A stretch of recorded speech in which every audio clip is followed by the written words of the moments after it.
This is Wardlow from AEW, and you're watching The Joe Cronin Show. A wrestling podcast with attitude.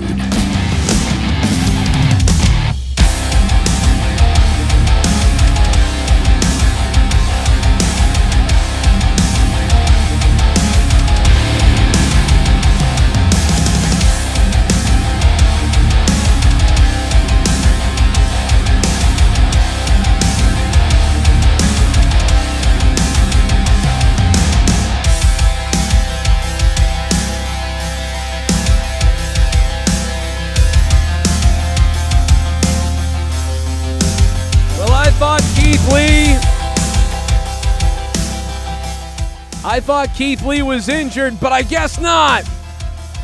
AEW Fyter Fest is over, and there's a poll in the chat that you gotta vote on, man.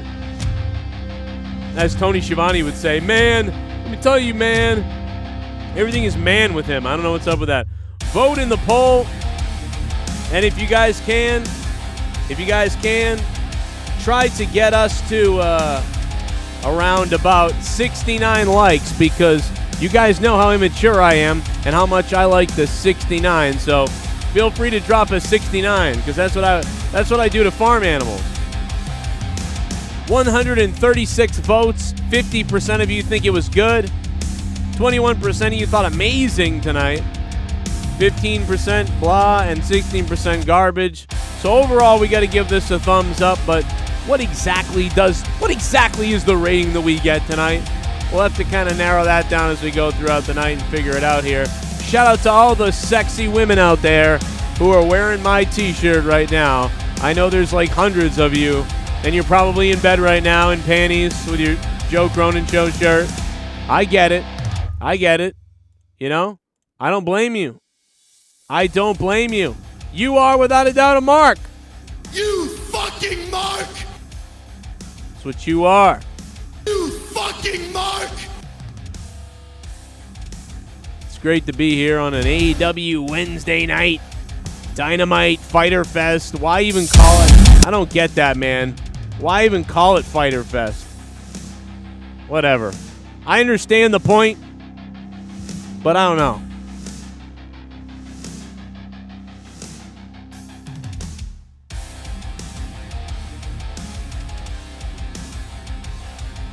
All right, so Chris Jarrett. All right, we'll get into it. Hey, first of all, before we get started fully, because I know that everybody is just getting the alert and getting here now, and it takes everybody a little bit of time to get over here and whatever else. Everybody's excited, turned on by AEW tonight. There's a few of you guys that want to call in. I get it. We'll put you on the phones if we can. In just a few minutes, we'll put you on the phones. Yo, Killer Demons. What's up, sex pants? Shout out to everybody who was in the chat in my stream earlier today, man. We had I was a psycho earlier today. Now I'm gonna play some of that video footage from earlier today for the fun of it later. We're having a good time. Donation bombs were coming in my truck, and I was pouring water. I was waterboarding myself essentially. That was kind of crazy. And then I went out back and was psycho in my backyard. So we'll talk about that later.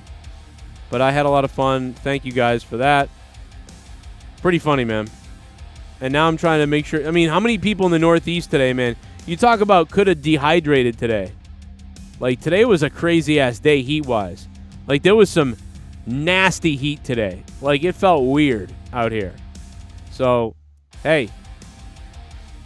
What's up, Derek Johnson? Wasn't a bad show. Had some fun things, but missing MJF and Punk. Yeah, man, this is rough without these guys.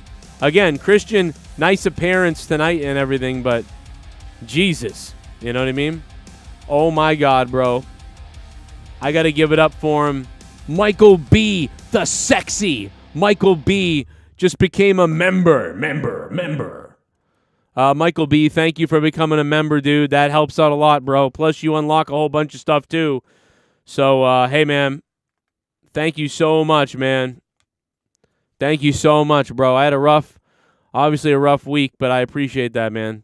It's a rough day, but culminates with some pretty nice wrestling tonight on AEW. Like I said, not the best. You know, this could have been, I think, a little bit better. I thought it was weird to open the show up tonight with, like, Wardlow and Orange Cassidy. I just didn't get it. You know, I don't know, like, Wardlow's on this big, face tour thing going on. He's coming up and doing this thing. And, Orange Cassidy is doing pretty well, too, and he's back. He's got his old theme song, that sort of thing. And now you stick these two faces in against each other at the beginning. And now maybe some of you guys have some great ideas as to why that is, or why they did it, or you didn't mind it at all and you think I'm crazy. Maybe that's true. But I just, like, for me, I don't understand why they had that match. I found it interesting and had some good moments, but I just thought, it was a little ridiculous having this face-on-face wrestling match. The fans weren't 100% sure on exactly what they wanted to do. You kind of knew and believed and knew that Wardlow was going to win and needed to win. Like, no doubt about it that Wardlow had to do that and win. So, like, to me it was like, well, Wardlow's winning this, no-brainer. But, Wardlow's beating people really quickly, but he doesn't beat Orange Cassidy really quickly because obviously they value Orange Cassidy so much that, he's got to be able to hang in there like crazy with Wardlow until he makes a mistake. And he makes the mistake, and then Wardlow takes over at that point, right? So I get it.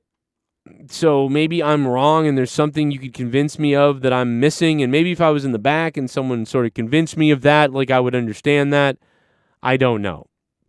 But what I do know is, because earlier today we had such a crazy stream, I know that it's not going to be anything too crazy tonight, but I will put a digital championship up if anybody wants. Let me see if I can get the link up. I'm sorry, I forgot all about this. I was too busy watching.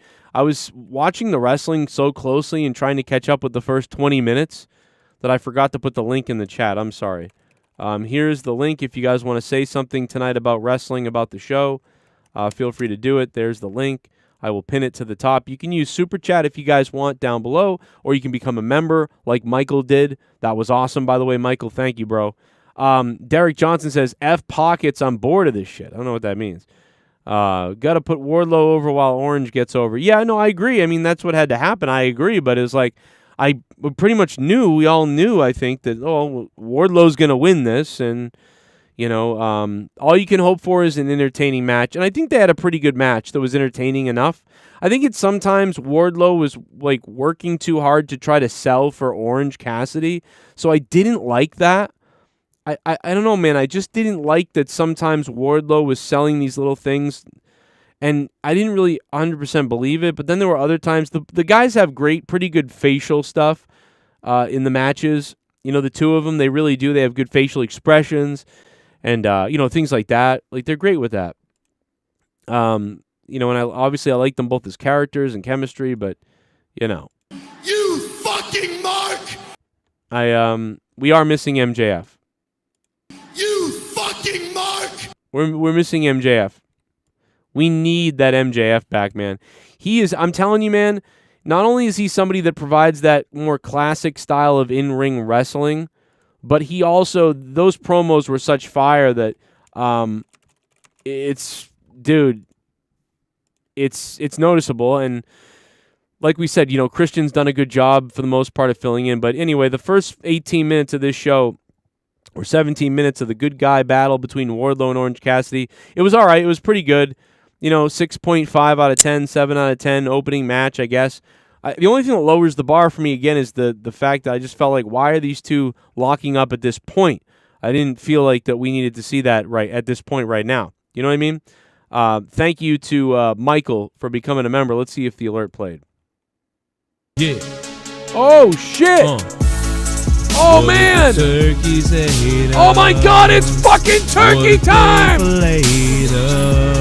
Should I play the remix? They killed us and ate our children. What if the turkeys ate us?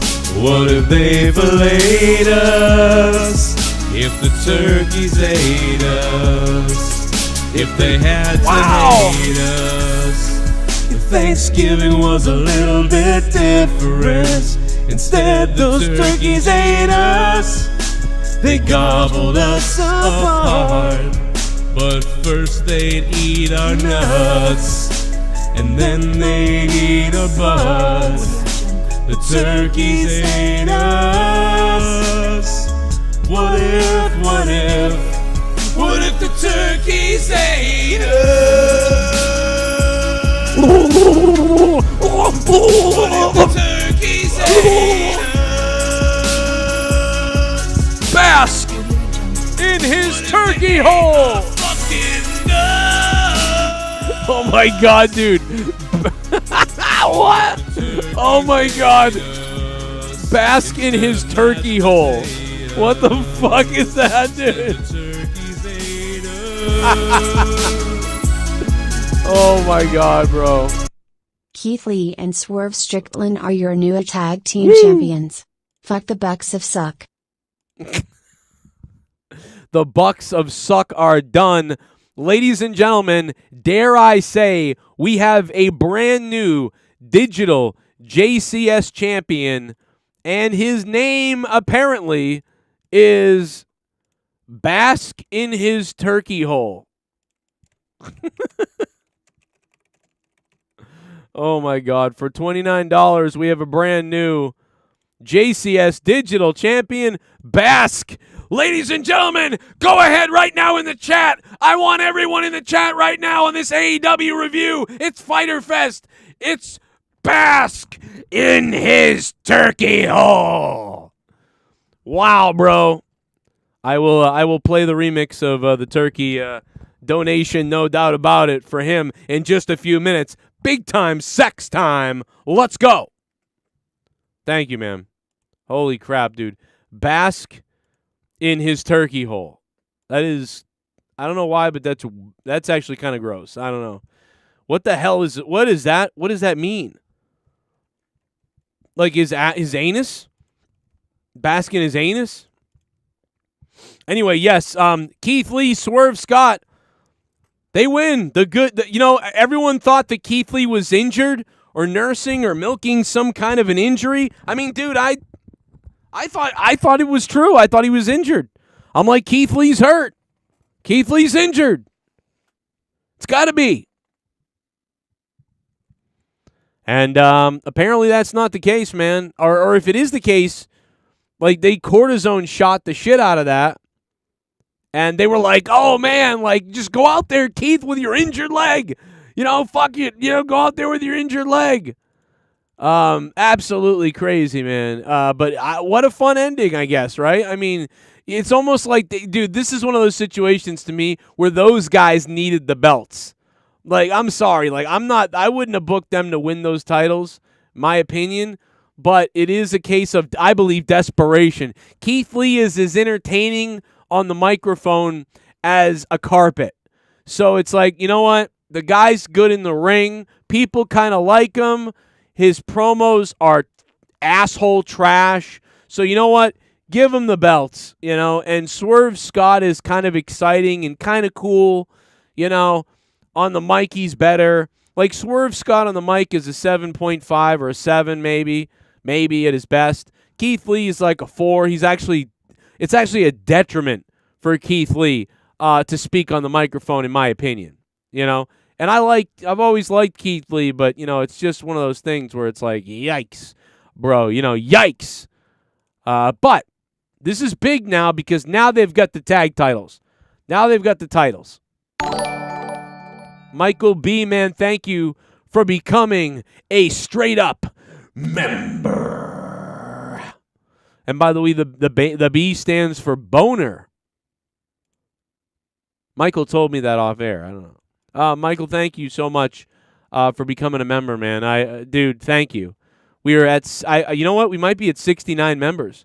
You might be the 69th member of the channel, like membership badge-wise. So you should get all the stuff unlocked. You should get my wife's picture unlocked at some point. So that's going to be fun when you have my wife's picture to go around with. I mean, that's always kind of hot. Limited Keith Lee, says Chris. What's up, Chris? I loved Keith Lee too, man. So it kind of, breaks my heart a bit, to have, ragged on him so much. But I mean, hopefully this helps, man. I'm not gonna I'm not going to go against him, even though I've been down on him and I've made some kind of hate videos about Keith Lee recently because I've thought, man, that this guy has been trash. But, for 2 years, I blew him. I blew Keith Lee. I love the guy. But, I'm going to say let's see what happens with this. Let's see if this helps. Let's see if this can salvage, AEW, or Keith Lee and AEW. Let's hope it does. For Keith Lee's sake and for our sake that we like Keith Lee. And, I'm not going to go against him at this point. I don't like him on the mic. I now know this 100%. By the way, guys, if you're just coming in here now and you're on a tablet or a phone or whatever you're on, guys, please click the like button and stick that thumb up my rectum, okay? Because we're almost at 100 likes. And, if the thumb doesn't go up my ass, then Chris Jericho's family will get in a campfire accident. So please hit the like button. We all love Chris Jericho. Please, please, please, let's love Chris Jericho. You all have decided to take your hard-earned money. Who's this? And to fund my show. Oh, my God! To fund what I do.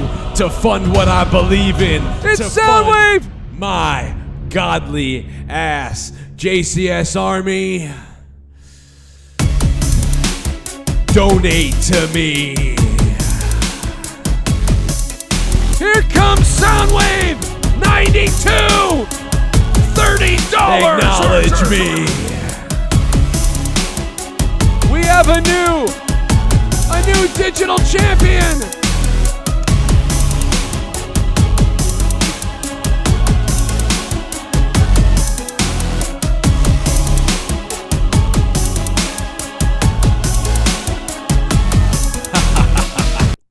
Happy the Bucks didn't retain the titles, but I wanted Ricky and Hobbs to win. Best match was Mox vs. KANE. That kid has a real future. This show was the definition of mid. 6/10, some great moments, but the crowd had a hard time getting into it. Yes, I'm so glad you brought that up, Soundwave. That is a fire thing to bring up, dude. Let me tell you something. You're right. I got to get my old microphone back up. I just got to stop using this headset. That is a great point to bring up, man. You nailed it there. It was rough for the crowd to get into because the flow was all over the place. These were all matches. It was weird to start the night with a face-on-face. I think it kind of confused people. I know it's wrestling. We all know the deal. We all know what's going on, blah-de-blah. But, it screwed with people a little bit, I think. And you could tell, man, the crowd was a little jacked up tonight. They were a little dead, a little bit quiet. It was a little bit like, man, someone wake these people up. But I would agree with you with the 6.10. And by the way, dude, there was a move that this guy did. I don't even remember what's his name, Takashi or whatever. I forget who it was. I don't know why, because I've seen him wrestle before, but he's newer to me, I feel like. Dude, this guy, there was a moment where he did a move. He did that sort of exploding, flying, missile-like clothesline. I don't even know what you call it. I don't know what you call the move. And I've quite honestly never had to call it, so I've never really paid attention to call it anything. But, man, there was a moment where he took that move, and he exploded off the ropes and hit Moxley with that clothesline. And, I almost came out of my goddamn seat at home. I'm sitting here watching it on screen, and I was like, damn, that was fucking awesome, dude. He exploded off the rope. I wish I had a clip of it right now, and I don't, because he exploded off the rope. Anybody know what it is? It's a swan, like a swan jump. Yeah, I don't know if anybody knows the name of that. If there is a name, Takashita. Thank you. Take a shitta. Take a shitta. Today I take a shitta. But that's exactly why you see him on the thumbnail of this video, because I wanted to talk about him, and I wanted to talk about how that was one of my favorite things that I saw tonight. And it looked great, man. It really did. He exploded off that rope. I loved it. And it's that last minute hook into Moxley that made it go, I don't know what he's doing. Midway, I was like, what is he doing? Oh, he nailed him, and then it looked good. And so to me, that was exciting. I liked that. And so that made me go, whoa, that was kind of cool. So much like when I first ever saw Okada wrestle and some of the guys like those guys, in New Japan, I sort of get this wow, that was fun. That was an exciting thing to see. It's not always for me, and I don't always love New Japan, but that was one of those things that I saw that I was like, man, that impressed me, the way he exploded off the rope there. Let me see what else here. I didn't know if he was... Kite Lime, what's up, man? Kite Lime is black. Oh, he's back. I'm sorry. I thought you were black. Take a shita. How you know Rosa got pinned clean in Japan is it's a non-title match. It's a great point. Let's see what else here. Detroit show was the same, says Tony Yamagashi. Oh, was it really? That's interesting. Bask in his Street Profits. Anyway, really quickly, I got to change it. The champ is no longer Bask in his turkey hole. It is now Soundwave92, who normally donates $29, but it was taken by Bask in his turkey hole. So Bask in his turkey hole is moving over now to the new champ, the Soundwave92. Good to see you, Soundwave. Thank you, man. Takashita being built to be where he looks like he can beat the best with time could be a good challenge for Pac. Astonishing martial arts. That's a great point. I like that they built this guy up tonight. I like that Moxley got the victory, but because he's the world champion, he goes over, and it looks great. Like, I really enjoyed that, man. So that booking, I normally don't love the AEW championship, being defended I don't love the AEW championship being defended on a Dynamite, unless it's called something special like this Fyter Fest. There's sort of a special title to it, but I still don't really like that. But in this case, I do, and I know it's the interim title, whatever. But whatever, it's fine. And I guess it's partially fine because it built this guy. It made it seem like a legitimate challenger, so that's good.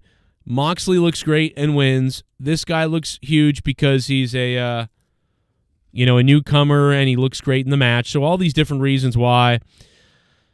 So that's cool. Sports Fan Forever says, Joe, are you going to Ring of Honor Death Before Dishonor? I might. I'm trying to go. You know what? I may not be able to go, to be honest, guys. I'll be honest, man. I have no money. Now I may go. I may go and like interview people outside or something like that. Maybe depending on what day it is, what time it is, and what's going on with my work stuff. But I don't think I wouldn't be able to buy a ticket at this point. So I don't think so. Yeah, it'd be really. I wouldn't be, But I do have a lot of friends that are going. So somebody may be like, "Yo, I got a ticket," or "Hey, I'll just get you in." I have a lot of friends at Ring of Honor, so I don't know.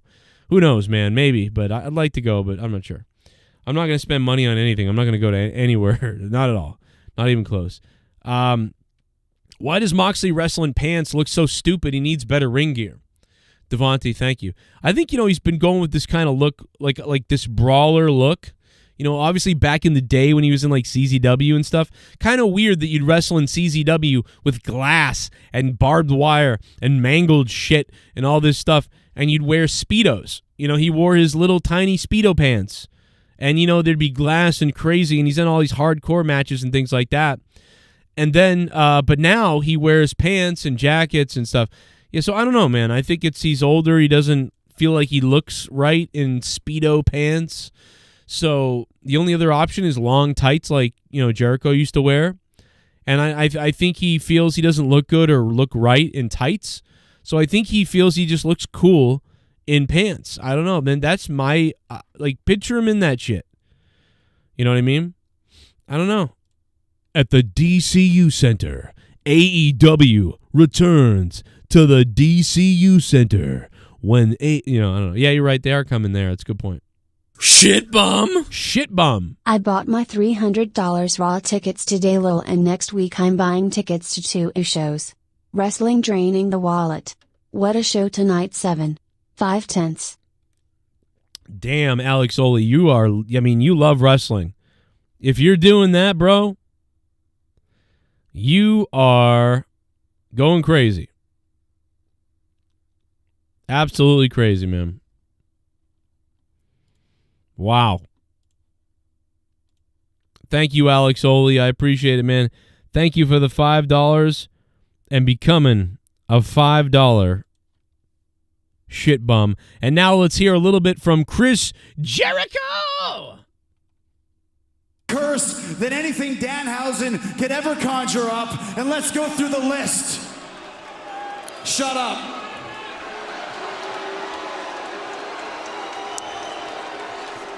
Ortiz, Eddie Kingston's friend. I shaved his head and took his dignity. Santana, Eddie Kingston's friend. The Jericho Appreciation Society took him out of Blood and Guts. Bryan Danielson, Eddie Kingston's acquaintance. I took him out at Anarchy in the Arena. I did that. We don't know when he's coming back. I did that. We don't know when he's coming back. I loved what Jericho did here. I loved how he... What the hell was that? I choked. I love that he went through all the... about how he's hurt everybody that Eddie knows and whatever else, and you can't even, you can't even protect your friends and things like that. I love that Jericho went through all that shit, man. That was nice. I like that. Looked pretty good. Jericho looking a little bit older here. Look at that. Jericho's starting to, Jericho's going to be like him and Shawn Michaels are going to be in rocking chairs as a tumbleweed blows by soon, looking like they're on a Western. I love it. You know what? I'd like to see that. I'd like to see wrestlers get together and make a Western together. Shawn Michaels, The Undertaker, Chris Jericho, and maybe one or two other people that I don't even know about, and they could just do a Western. That'd be pretty cool. And then they have Booker T. Booker T be there too. Booker T would be the guy that everybody wants to become the sheriff, but half the town doesn't want it because they're racist back in the 1800s or whatever. But the other half of the town is like, who cares? He'll be a good sheriff. And then the racist town people are like, he's a and then so they kidnap Booker T and they're gonna kill him like in the square, and half the town's at odds about it. And Jericho and Undertaker and Shawn Michaels have to show up and save Booker T. And then when Booker T gets cut down and they save him at the end, then a lot of the town people who aren't happy with this, they grab guns and then a big gunfight breaks out. And just make it a 30-minute short movie, a little thing on YouTube. I'd pay for that. I would watch that. Dude, I'm down. Please make that. That'd be great. And then Booker T, and then at the very end, the worst guy of all of them, the most racist, crazy guy of all of them, Booker T is Booker T goes, they're like, so should we kill him? Should we kill him right here or hang him or whatever? And Booker T goes, nah, man, let him go. And then like the music plays and the guy's like, get out of here. Don't ever come back to this town. And the guy runs away. But then as he runs away, he turns around and he goes, hey, sheriff. And then Booker T looks.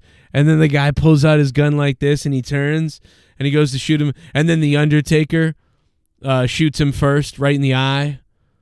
And then Booker T shoots him also. And then they all shoot him and they go, I don't know. These are the things I think about. Anyway, back to Chris Jericho's wonderful speech. It was a great speech. By the way, Alex Oli. Alex, thank you for the $5, man, and trying to keep my show on the air. I know that's Django DJ Scandalous, but they've done it before. How about Boss N-Word? You never saw Boss N-Word? It's a great fucking show. They call him Boss. He's a boss. They've done it for years where the guy fights back. Do you know what I mean? So, a lot of people have done that gimmick. So I say do it, but do it with the wrestlers. You know what I mean? Then they can have other adventures. I mean, it'd be a weekly show. Put that on Netflix. I think it would do well. I think it would do better than most things on Netflix. Or better than all right, I think it would do better than the bottom 20% of stuff on Netflix right now. So if I could tell the Netflix people, hey, would you like a show that does better than 20% of your shows? And they'd be like, yeah, we take that. Okay, well, here it is. Wrestlers, Old West, go. Here's Jericho. And then there's Ruby Soho. Eddie Kingston's Ruby. Well, what did that get her to be your friend, Eddie? A mangled hand and a crushed career. The reason why she has that mangled hand, you stupid son of a bitch, is because she's your Ruby. You should have taken better care of her. And now, look what happens. You need to take better care of your chicks, Eddie. But you challenged me to the first ever barbed wire everywhere match. Why barbed wire? I know why. You're a mark for Terry Funk and Onita and Sabu. But how many barbed wire matches have you had? Barbed wire everywhere match. Now, somebody fill me in on exactly what this is going to mean, by the way. Are we going to have barbed wire on the ropes, barbed wire on the posts, on the turnbuckles, in the ring, or like are they just going to do the ring rope? Like what are we doing here? Because there's been other matches where I think I know what's coming and then it's different. Like there's barbed wire outside on all the tables. That's what I would do. I would do it on everything like he's talking about. I would do it in the whole front row too, Get the fans involved. Exactly, Mustafa. Boss, that's the boss we're talking about. By the way, if you guys do want to get on the call tonight, I will take phone calls in a little bit, and I will try to put you on Discord if you are thinking about jumping on Discord, and we'll have ourselves a good time. But for now, I'll continue. Here's some more of Jericho. I did like this promo. I enjoyed it. And before we get back to the promo, let's take a look at the poll in the chat and see what it says exactly. The poll says that 365 of you guys have voted. By the way, that means 365 people should be in here right now watching. 365 people have voted. And I got to say that, this is actually more positive than I thought tonight would be. I thought tonight would be all right. Like I would probably give tonight's show a 6 out of 10. Which is better than last week, I think, if I remember. If I remember, last couple of weeks, I've given the show a 6 and a 5.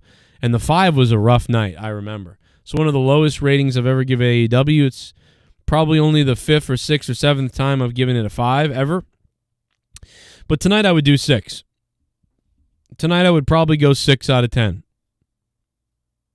So, there you go.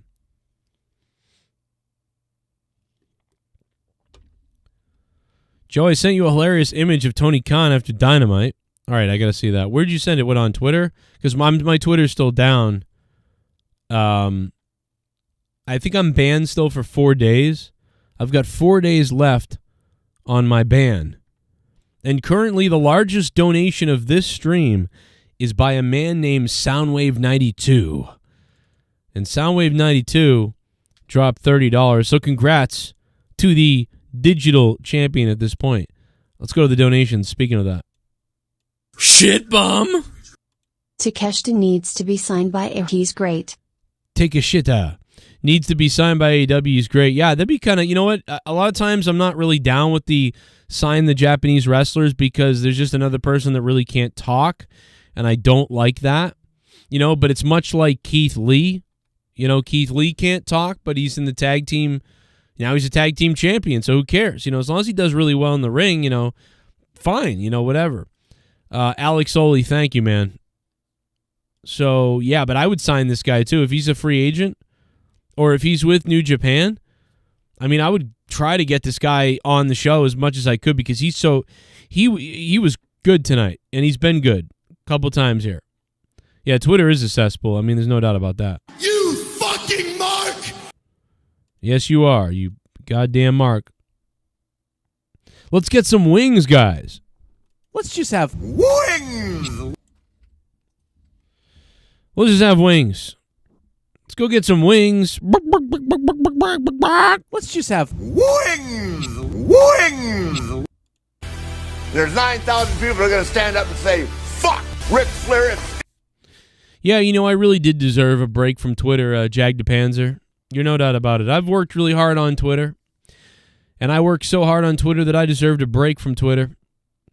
All because I called, some computer guy. I said, get ready for your heart attack, because he was going to eat some shitty fast food, and he was a fat man, And I said, hey man, get ready for the heart attack, you know? That's all I said. I mean, like, I mean, I could have a heart attack. I'm 38. But I was just saying, man, hey, get ready for the heart attack. That shit's nuts. And they banned me on Twitter for 7 days for saying it. But I guess it's because the guy is called Review Tech USA. And I guess Review Tech USA is a sourpuss bitch. And so, yeah, he's a scumbag. And he's making fun of me while I'm banned or whatever. But when I get back on Twitter, bro, I'm going to find you and I'm going to break your legs. So get ready for that. How about that? So get ready. You raised a piece of shit. Rybotch has sex with empty Pringles cans. Well, do I really do that? Anna J can fart in my eye. Yeah, if that really is your name, fuck you. Finish it. I'll kill you. All right, Rybotch, will you settle down? Will you settle down, Rybotch? Why do you got to be like this? Why is Rybotch, why is Rybotch like this? Why can't you just be normal, man? And then maybe somebody would friggin' book you. Did you ever think about that, Rybotch? If you would just act a little normal, then maybe somebody might book you. Do you have to be an asshole all the time? It's a little ridiculous, you know? Come on, Rybotch. You know what? Be better. You ever think about that? Be better. Be better. Rybotch. Oh, boy. God, he's so enraging. He is.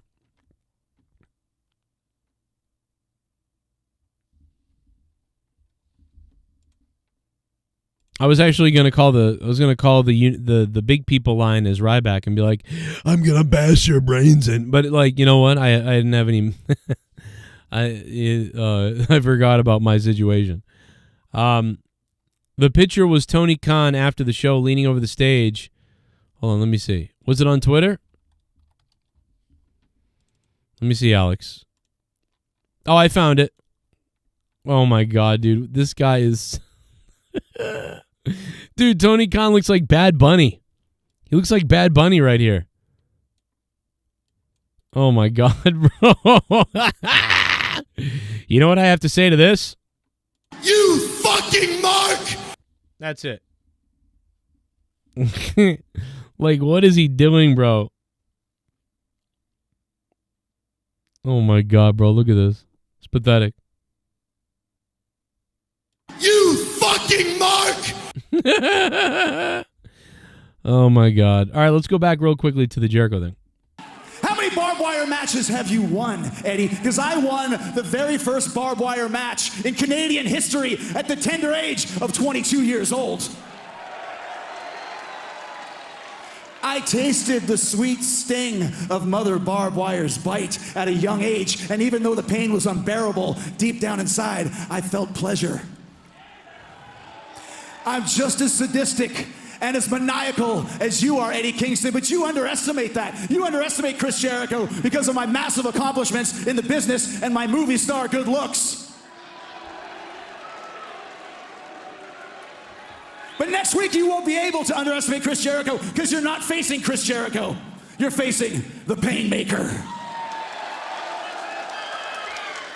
Undefeated in AEW, and that's not a lie, because much like you, Eddie Kingston, I'm not a liar either. So why am I accepting this match for the first ever barbed wire everywhere match? I'll tell you the reason why. Because this is it, Kingston. This is the final fight in the Kingston Jericho saga, and what a saga it is. But once I beat you, you can crawl back in your little hole and continue your drinking and drugging and depression and mind problems and mental issues and every other shut up and every other excuse you have. It was I liked Chris Jericho's promo though. That was solid, man. I really enjoyed that. So good job there from Jericho, obviously. And yeah, I really enjoyed it, man. I thought it was good. I saw Jesse Ventura was on Jericho's podcast. I heard him talking about it. He was like, you know, Jericho, I was the only one to beat Vince McMahon in court. I actually defeated Vince McMahon in court. No one else can say that. Can you believe it, Jericho? I don't have a job anymore because the Russian news network was terminated on YouTube, so now I've got nothing to do but fondle my wife. What am I supposed to do now? Conspiracy theories are all taboo now in America, but yet they all come true months later. Yeah, I know, I heard that. It was pretty crazy. Pretty crazy. Remember when Max Caster said mental health and got canceled? Yeah, exactly. Well, he said a lot of things though, right? I mean, Max Caster said a lot of different things, right? If I remember, but still bullshit that he even got, dude. That he even got delayed from being on the show for a few weeks or whatever. So stupid,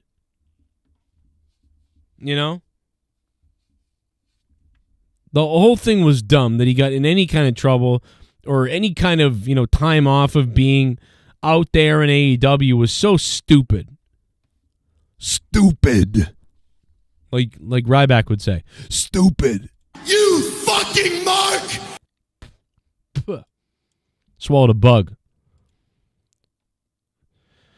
LAX should have been AEW champs. I don't know, man. I'm surprised the Young Bucks dropped the belts. I think this is a move to, just like have a fun, exciting moment on Fyter Fest, I guess, for whatever reason that is. I think it's partially also to kind of bring up Keith Lee's spirits and maybe even Swerve's spirits, I guess. I think the Hardys were going to be in this position probably, so it would have been a sort of a different thing. I don't know. I'm supposing that's what it is. Otherwise, I don't know. I'm not 100% sure there. But I don't know, man. I guess that's what it is. But so Jericho cuts a good promo, so that's great. So at this point, we're 25 minutes into the show, and I enjoyed that. And then we're gonna get a response in a second here. Great. Yeah, I see it. He gets 5 minutes. What do I got? Jericho, bring your painmaker, please. Bring the most violent person you can bring, because it's not gonna matter. Look what you did to Ruby. Look what you did to her. Look what you did to him. Show him your arm. Like what that? It's like show him your arm. Oh man. You're gonna pay with every ounce of your blood, Chris. I'm gonna hurt you and enjoy it. See you at barbed wire everywhere. Oh, this is my outline. Wow. So, I mean, pretty good, exchange between the two. I'm actually interested to see that now.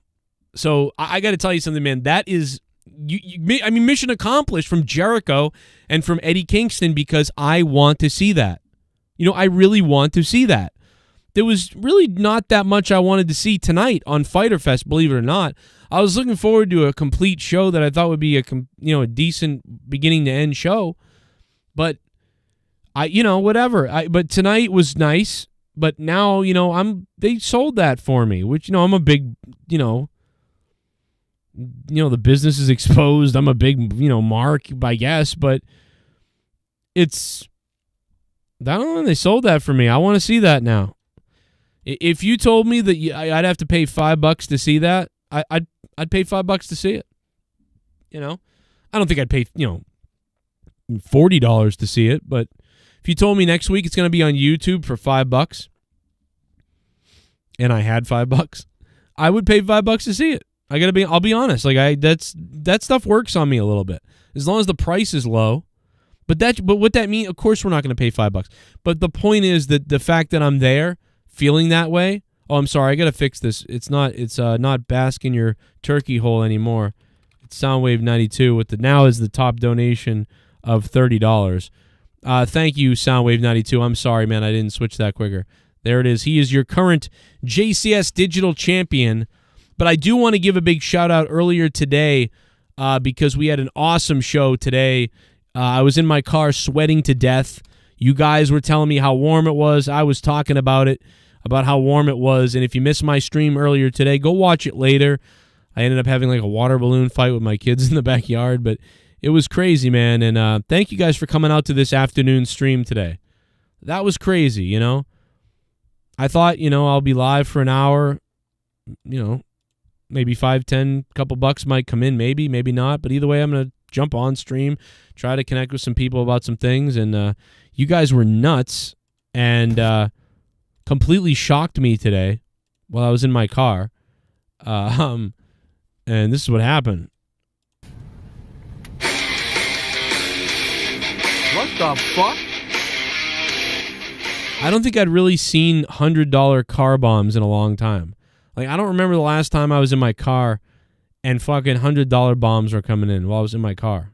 Oh my god! What the hell? And then I began to waterboard myself. What the fuck? I've never got a donation like this in a car! Wow. Holy shit! This was crazy earlier. What the hell?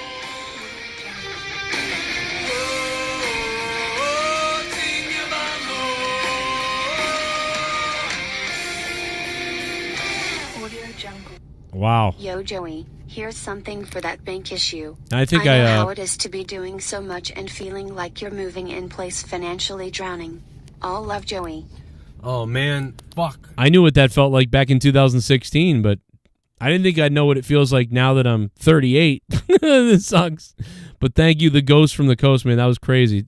This is where I start. Bad now. That's like I didn't want. Is this where I start waterboarding myself? Or is this? Oh, this is it right here. That's it! All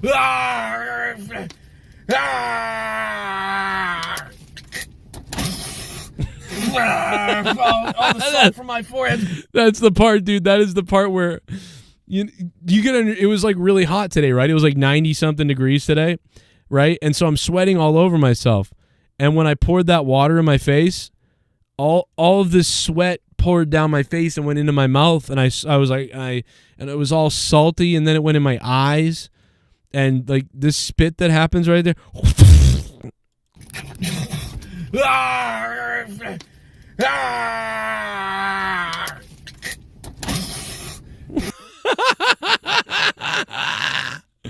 Anyway, there's one. There's a couple more. We'll get into more of those later. But Jon Moxley comes out to defend his AEW championship, and this is the match that we talked about being probably one of the better things of the night. Moxley has a great match here.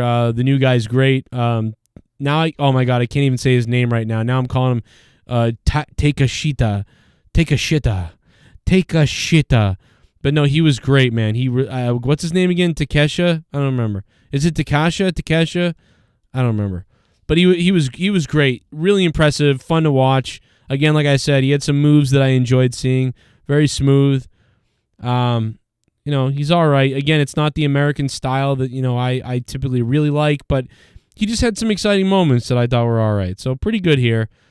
Probably give this a 7.5 out of 10, 7.8. Probably want to give it a 7.8 or an 8 out of 10, but I'll give it a 7.8. But the crowd was also dead tonight a little bit. The crowd was having problems all night long. Moxley just about to end this match. Big and bad. For years. So yeah, that happens. Then Christian Cage comes out with the big dino. Pretty much enjoyed this as well. Pretty good here. Now, I don't know either of you from Adam, but there's something I find extremely annoying about the two of you, the Varsity Blondes. Now, Pillman, it's not even that stupid mullet that you're walking around with, although you'd fit in quite nicely with the imbeciles here in Georgia. Here's the thing, Pillman. Just like Jungle Boy. They're in Georgia tonight? Oh, no wonder everybody was weird. It's because they were all like still thinking, they're like, man, what if Benoit shows up? Boy, you had a father. Stop him. I love that.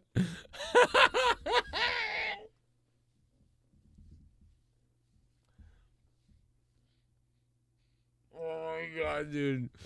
I don't know why that cracks me up, man. Unlike Jungle Boy, you had a father, or whatever he said. And Tony Schiavone just goes, stop him. Like, that was... I don't know why. That's hilarious to me, and it was good. It was good.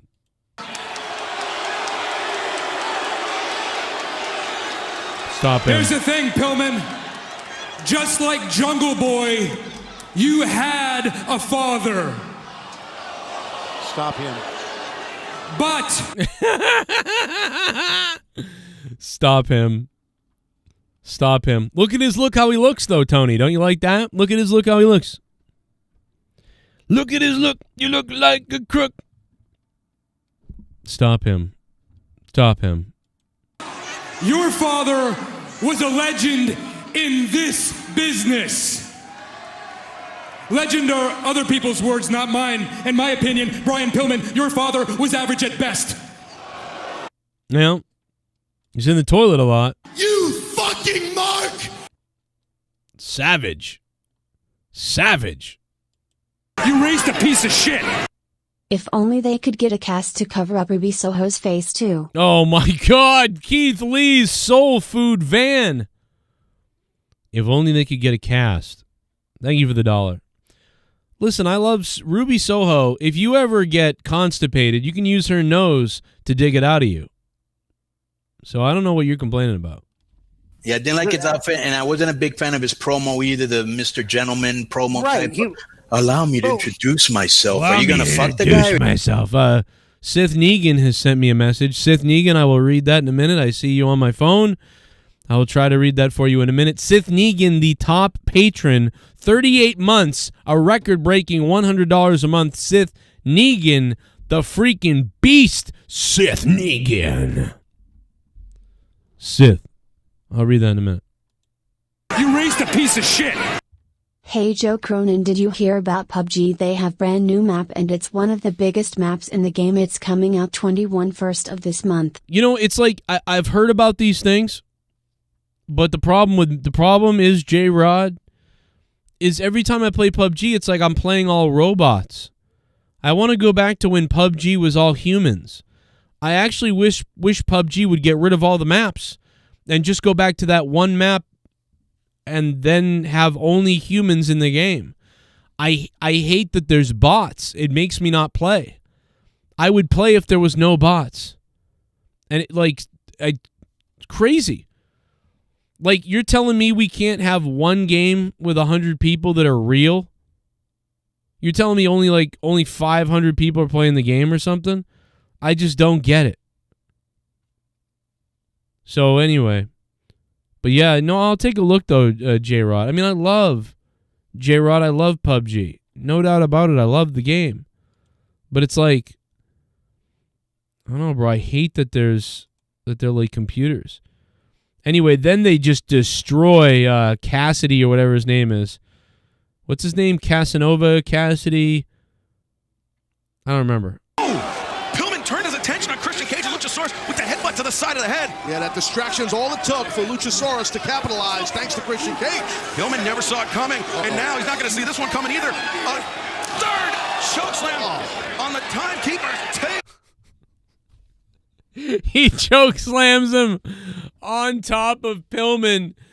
I think they wanted the table to break. I don't remember. I don't know. Absolutely kills Pillman. Just choke slams him on Pillman. I think Luchasaurus is going to do another one. Oh, man.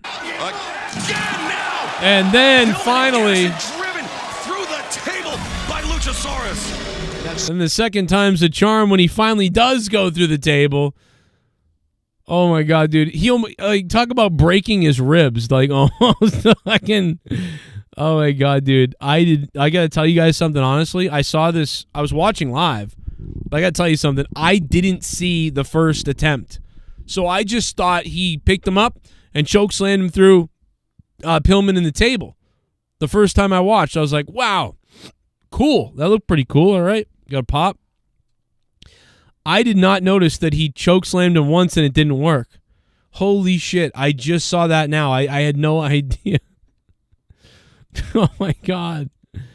Oh my God, bro. Soundwave 92 is the top donator, taking over in the $30 spot, man. Thank you, Soundwave. He could go home tonight with the JCS Digital Championship tonight. And there's Mr. Mastro right there. With nice JCS shirt you have there, Mr. Mastro. Where you been, brother? Also, look at that bitch behind him. Boy, I'd like... No, I'm sorry. Just kidding. Now, look at her, man. Oh, boy. She's right up my Leah alley. Let me tell you that. The two of you look gorgeous in the Joe Cronin Show t-shirts that you can purchase on Teespring right now. Look great. So many other t-shirts as well. So many other tees. You raised a piece of shit. You raised a piece of shit. Joe Cronin Nation, give me a hell yeah. Joe Cronin, give me a hell yeah. Hell yeah. You'll enjoy if you haven't followed Joe Cronin Show, the Joe Cronin Nation. Let me New tell you. England's own Botch Club. What? Botch Club. Straight Joe out of Cronin New England, Nation, baby. Have a good night. Let me tell you something. If you guys have not gone to Instagram, and by the way, when I look at Botch Club on Instagram, it is filled. Oh, Botch Club, you should hit me up, dude. Hit me up, Botch Club. Some point we got to hang out. And also, some point, dude, I would love to jump on your Instagram and do something on your Instagram or something. I don't know, man. Hit me up. Let me know. Thank you so much, man. Guys, you don't understand. This guy, in about 2 years now, has acquired, like, coming up on, I believe, 30,000 followers on Instagram. Oh, shit, he's coming up on 40,000 now. That's how big Botch Club is, guys. And he's been supporting my show for a long time now. So thank you to Botch Club, man. There he is on Instagram, 38,000 followers, almost 39,000. Like, professional wrestlers follow him. So many people follow him. He's got some of the best clips and funniest botches and craziest shit you've ever seen on Instagram. He's always uploading, and it's always crazy, and it makes you smile. So go check it out. No one does it like this. You know what I mean? Botch Club on Instagram, plus TikTok, and don't forget the Wrestle Daily as well, the alt account. Wrestle Daily, it's also full of good stuff. That's not just botches. So all of that stuff, please go support him. Tons of our friends are over there. You'll see them in the videos. You know, you'll see people you recognize from the show. So thank you to Botch Club, man. Thank you so much. And thank you to everybody in the chat, man. You raised a piece of shit. Thank you, Botch Club. Oh, right here. Oh shit! I'ma leave this briefcase 1984. Right I'ma leave this briefcase right here. I'ma leave this briefcase right here. I'ma leave this briefcase right here. Oh my God! Run! It's a bomb! Son, It's a bomb! Run! Run, you fat bitch! Run, run, you fat Run, bitch! you big hooker! Run, I mean, run, you fat bitch! Run, you fat bitch! 1984 donation. Run, you fucking fat bitch! You bitch! You I'm a fucking terrorist! Run, you fat bitch! Run, you fat bitch! You're a big girl. Never run so hard. A big girl.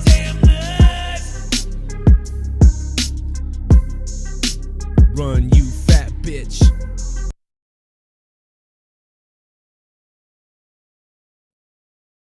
All right, so hold on a second. 1 second, buddy. So wait a second. Let me just see if I got this right.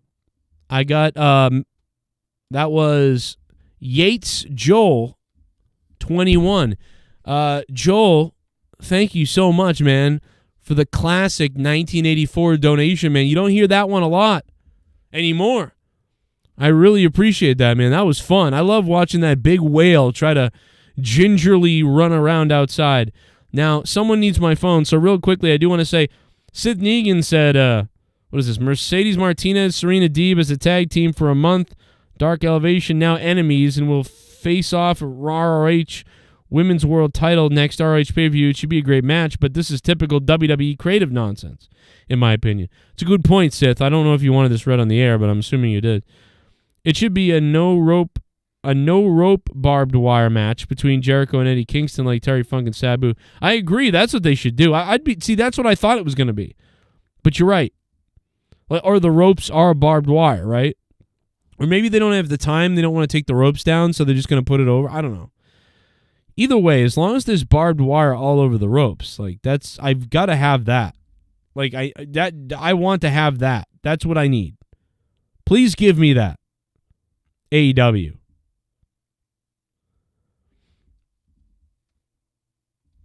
So I hope that's what we get. Yates, thank you so much, man, for that sexy donation, man. 1984 gets me weird down below. Much appreciated, my friend. Let's see what else we got. You raised a piece of shit. Wow. What a show tonight. It's tough to give it a rating though. Should play PUBG with me and Nikki J though. I know. We barely get bots in our games. You know what? Cody, what's up, man? Dude, it's crazy to hear from you. What's been up, man? I do terrible on a PC. I don't know why. I got to get a controller to work, which doesn't make sense. So maybe I will join you guys soon, though. I mean, I do have PUBG on Steam, so. But why are there so many bots on Xbox now, then? If you hardly get any on PC, you know, what the hell's going on? Or is there like a resurgence with the game where it's coming back? Or are there just so many more PC players? Is that what it is, that so many more people play on PC than Xbox? Maybe that's what it is. I got to try to come on there with you guys. I know, man. I really do. Like, you guys don't understand. Like, I really want to play with you. I have a best friend. My best friend, Bobby, has been texting me and calling me and begging me to hang out. I work 6 days a week, and on the 7th day, it's like I barely have time to get anything done, and it's so rare that I jump on to play anything or do anything, and sometimes I'm so exhausted, like, I badly want to play, though. Like, I badly want to go back to the year 2017 and 18 and 19 and 20 when I was able to breathe. I badly want to play, man, with you guys. I love you. I love you guys, but it's just like, oh my God, bro, I can never figure it out. I don't know. It's like I feel like the second I start playing, it's kind of like, oh, I got to go to bed, and I got to get out of here. You know, or people are waiting for me, and I don't know, man. I don't know. I want to play, and I have friends hitting me up all the time. Troy's trying to play games with me, and I'm always at work when he messages me or something. Or Bobby, I'm at work, or I'm doing something. Yeah, it sucks, man. PUBG is better on PC. I've got to learn. You know, I've done it, Cody, but I could never get the controls to be just right. It was always something was wrong or whatever the case is. But I definitely love the PC. I mean, you guys know me. I play Diablo all the time. I love PC. Like I play PC games as much as Xbox games, which isn't much, but you know, if I'm playing games, it's usually a couple of games of Madden, a couple of games of Halo, a couple of games of NHL, and then I'm playing Diablo 3 on the PC. That's really about it. And I miss playing PUBG a lot, though. I loved PUBG. I loved those days. So, no doubt about it, man. Hey, Cody, thank you, dude. Good to hear from you, man. Fucking Cody Mastro, bro. I miss him. Shout out to all the $25 producers, too, by the way. $25 and above. I'm going to have the new list out tomorrow again. You're an adult, Joe, says the villain. Yeah, that's probably why I'm not playing a lot of video games. But, you know, so aren't they? They're adults. You know, we're all adults. We're all, you know. But, yeah, that's why. Not a lot of gaming right now. You fucking mark! You know? You raised a piece of shit! Hey, what's up, Joe? Oh. I have a random dumb question for you and anyone in the chat. Okay. How much money would someone have to pay you to allow them to choose a random selection of 3 of their farm animals or pets to eat your asshole out? I don't know, man. Like, and it depends on what you mean by eat my asshole out. You know what I mean? Like, do you mean like really eat my ass? Oh, like eat me? Like a real eating? You know? Or are you talking about like, you know, like, what exactly are we saying? Do you know what I mean? Or are you just talking about, like, sexually, like, kind of like licking me and kissing my ass? And, you know, what exactly are we talking about? But if you're talking about not actually eating and devouring me, then I would say, you know, not you know, a couple $100,000. Actually, to be honest, bro, I for $80,000, there's some stuff I would do. I don't know if I'd like to admit the things I would do for $80,000 right now, or you know what I mean, like maybe even $50,000. You know, I got to admit that there's some shit, bro. I might do some crazy shit. You know what I mean? Like, I know one other thing is that you definitely didn't you didn't donate enough for me to think about it anymore after what I just said. I know that's true.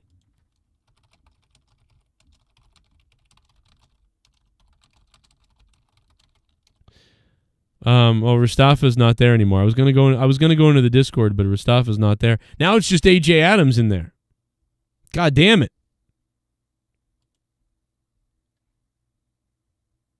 AJ Adams. Am I gonna go in there and get scolded by AJ Adams?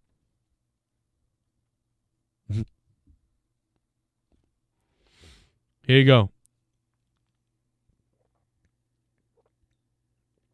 I'm gonna down that water, bro. Down that water, bro. Yeah, it feels good. All right, so where are we on the show here? We're at the point of Moxley's match. No, we're Jack Swagger. Oh, no, Jake Hager. Sorry, I thought I was JR for a second. Jake Hager and Cesaro. Oh, wait, I'm sorry, Claudio. I thought it was JR there for a second. JR must have had trouble with this match. I started roaring when this match started. For the mat, he doubled him off the buckle. Hager did. Yeah, this is the first. Oh, look at those body shots again. Hager blistering Claudio Castagnoli. Don't forget that Hager's 3-0 in MMA.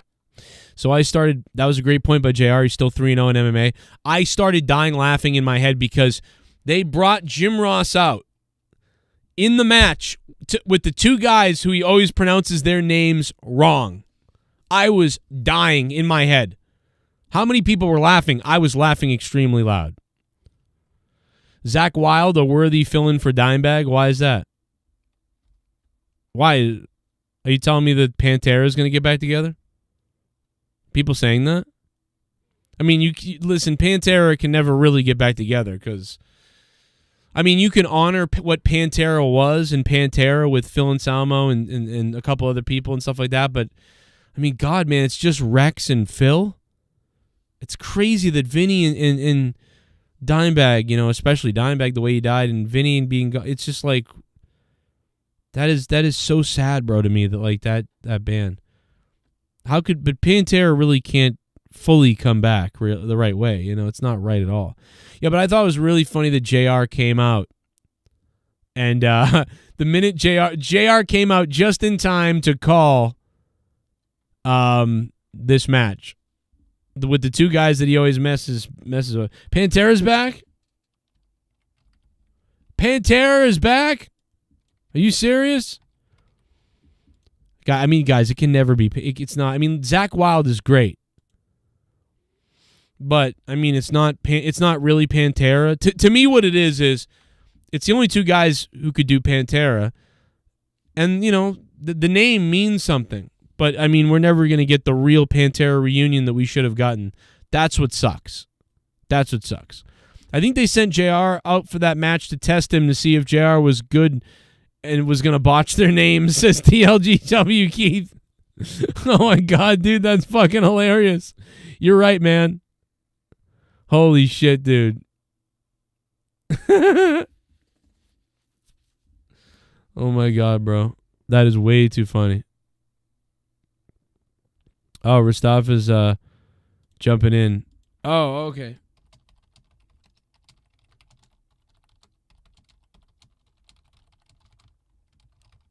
I'll be there in 2 minutes, Mustafa. I'm coming, baby. I'm coming to get your insights. Because your insights, Mustafa, they turn me on, bro. They get me going. In a place that I haven't been gotten going in a long freaking time. I'm excited Pantera's coming back if that's true. That's crazy. Even though it's not really Pantera. It's really just Phil Anselmo and Rex with a couple of like all-stars, if you want to call it that, or like a dream, what do they call it? A dream match or a dream team or an all-star line team? I don't know what you call it. I forget. What do you call that? Supergroup. Supergroup. There we go. I got it. Supergroup. It came to me. I'm not that old yet. You donated $50. I'm gonna take my dick out because you donated $50. What? You donated $50, motherfucker boy. I'm a rich motherfucker. Oh yeah. Well, guess it's time to one up Soundwave. Whoa! True Bar. Ghost from the Coast. Where are your asses at? Where your ass is at? Wow! DWELSH dropping it right there! Pantera's coming back! Wow! Oh my god, bro! Fucking DWELSH has taken over as the top donation of the stream, and he's gonna become the JCS Digital Champion! Let's go! Wow! And Pantera's coming back! Is that true? I can't believe it! My god, DWELSH is taking over! You raised a piece of shit! Anyone else wanna see Schiavone Twat Punch Jade? Anyone else want to see Shivani Twat Punch Jade? Von Erich Bullet Club. What the hell? Good lord. Imagine seeing that.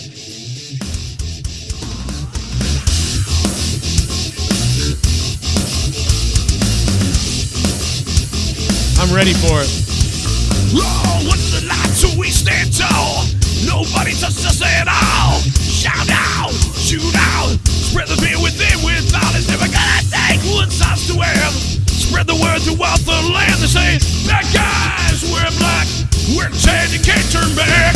You see us coming and you all together run for cover. We're taking over your mom's pussy.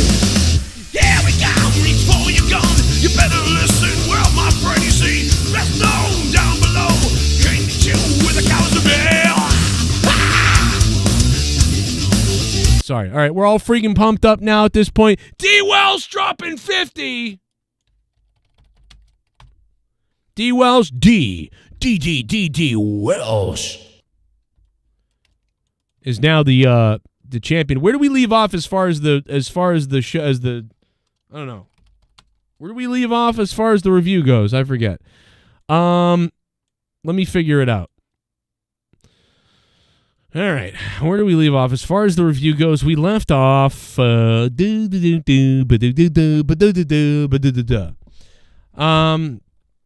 left off. Oh, yeah, that's right. The Hager match versus Claudio, which was a pretty it was a grueling big man fight. It was nice enough. Nothing that I loved. It was a big man, big brawl type of thing. The Thunder Rosa promo with the women in the back, it was all right. A little bit weird. Let me see here. But Jamie and I are well aware of the flooding, destruction, and carnage thunderstorms are known to cause. But luckily for us, and unfortunately for you two, we are very well versed in how to handle a thunderstorm. Rybotch. Whoa. Sandbag. This was super lame. I just want to tell you guys, this was super lame. Sandbag. Like, dude, this was really weird. Not a very good. I didn't really like it. Here. You Here tried you go, carrying Tony. her for a month. I can't wait to bury you with it! I think I kind of liked Rosa there. Rosa was like, I can't wait to bury you with it. I kind of liked that. I thought that was kind of funny. I can't wait to bury you with it. It's kind of like the Undertaker and Brock Lesnar a little bit. What was that? What was that saying? I don't even remember what it was. It was like, yeah, you will too, or whatever. Where's the beef? You're gonna have to. Yo, Mustafa, what's up, baby? It was where's the beef? No, it wasn't. That was something else. That was a commercial in the 80s. Come on. No. That's what it's all about. It's the beef. That's what it's all about. You put Mustafa in, you take Mustafa out. Sorry. So listen, I've basically gone through most of this. Let me see if I missed anything before I just move it over to you here. I didn't go over the women's match really, and I went over the main event a little bit, but let's rewind real quick to the beginning. Or you know what? Let's finish up where we are and we'll go back to the beginning. Tell me what you thought about the Thunder Rosa promo. Probably, what did you think about that? Mid. Yeah, nothing really. Not nothing disrespectful to her ability or anything, but it's just mid. Well, I guess it wasn't just her promo. I mean, it was the whole backstage. It felt a little WWE-ish, like too weird. Like I don't know how it felt forced. It felt as if she was reading off of a script. Exactly. Who did all this stored Sasha Banks? What was that, Dan? The girl in the red dress. She looked like a dollar store Sasha Banks. Dollar store Sasha Banks. So in other words, 99 cents. Who's the girl in the red dress? What are you talking about? Are you talking about promo? Did you see a girl in a red dress? Yeah. I think they were with Jay Cargill or something. Oh, that's a different promo. Those are the other women. Well, it all looked the same. Those are the baddie section. Yeah, that's the baddies. Yeah, that's the baddies. Are you talking about Red Velvet? Is that what it is? Oh my god, dude! Is that what it is? What the fuck? Do you not watch the product, my son? Oh my, yeah, right. No, I am high as fuck right now. Oh, okay, that's all right. That because this guy usually knows all the people and what's going on. I got to tell you, he knows. Here's the thing: I'm not even blaming him. I'm blaming the batch that he smoked. But yeah, it's a bad batch. He's not normally like this. I gotta say, this is very strange of you. This is why I have integrity. This is why me and Joe are integral broadcast journalists. Damn it. Yes, we can keep it even if high or under the influence of drugs. We can keep this going, but without problems. But Dan Kennedy cannot. He has got a problem right now. What's that donation? Smoke what every day? Smoke crack every day. I need to get that back. I think I don't have it. DWELSH with the $50. That will make him the top JCS digital champion. Okay, so let's just get to the main event. Fuck it. You want to go right to the main event? Because I'm sure you're itching to talk about the Young Bucks losing the belts without losing, really. And Keith Lee and Swerve have the belts. Rumor is Keith Lee was hurt. I guess not, or maybe he is. I don't know. What do you think? It's weird. When did he get hurt? I don't know. He may not be hurt. I just heard that he was injured. I mean, he took a nasty bump onto the outside. But other than that... Yeah, he looked all right to me. I couldn't figure anything out when I was watching it. But I'm just shocked that they won the belts. The goddamn Young Bucks, they didn't get pinned, so it's like the Young Bucks still haven't, they didn't get pinned, so whatever. I don't know. I mean, I think that Keith Lee needed this because he sucks on the promo and has nothing going. So this is like a big momentum thing for them. Or, some kind of validity, but I mean, I don't know, dude. Why do these... I mean, I hope FTR beats them. What's up, Mustafa? Did I drop out or anything? Maybe. I don't hear you. It should have gone to fucking... what's that fucking name? Hobbs and Ricky Starks. That's what I think. I do want to say that after the show was over, Keith Lee did cut a promo we didn't hear. You want to hear it? Here it is. Let's listen to the off-air Keith Lee promo. Now let's see if he cuts a better promo in the ring after he wins titles than he usually cuts in the back. I thank you all so very much. Swerve, I thank you from the bottom of my heart.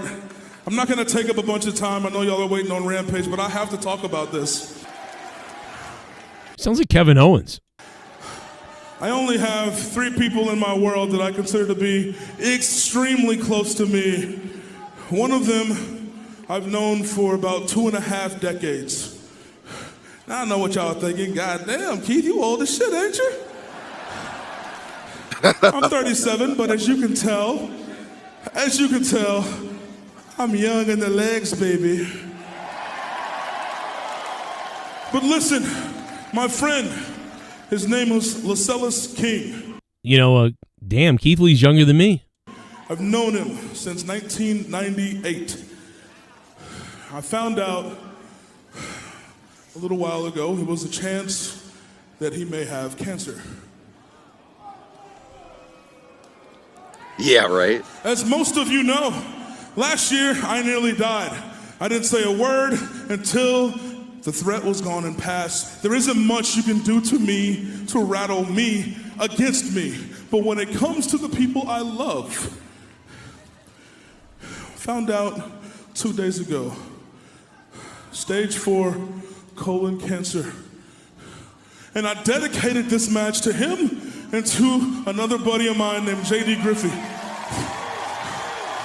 The fact is, I didn't care if we won or lost. The fact is, this is a brotherhood, and I'm devoting my everything to that. So, Lascelles King, this is more than just a victory for me. This is more than just a victory for our story. This, sir, is a victory for you and a statement of my goddamn love. I will always be there. Always. And when I get back to Texas, I swear to God, I'm going to get in my car, drive my ass to Austin, Texas, and I will see you as soon as I can, my friend. Stay strong. Fight like we've done. Fight harder than we have. Fight harder than I did to live. And I'll be there soon, my friend. I love you. Damn, that's some... That's so real that it's not even a promo type of thing. It's not even fair. Yeah, we're not even gonna judge that because again, when you bring in cancer, it's like, how are you able to critique that? Come on. We're just gonna call that. I mean, that was real as hell. So, hey, that's pretty cool. The only thing I can say about that, if he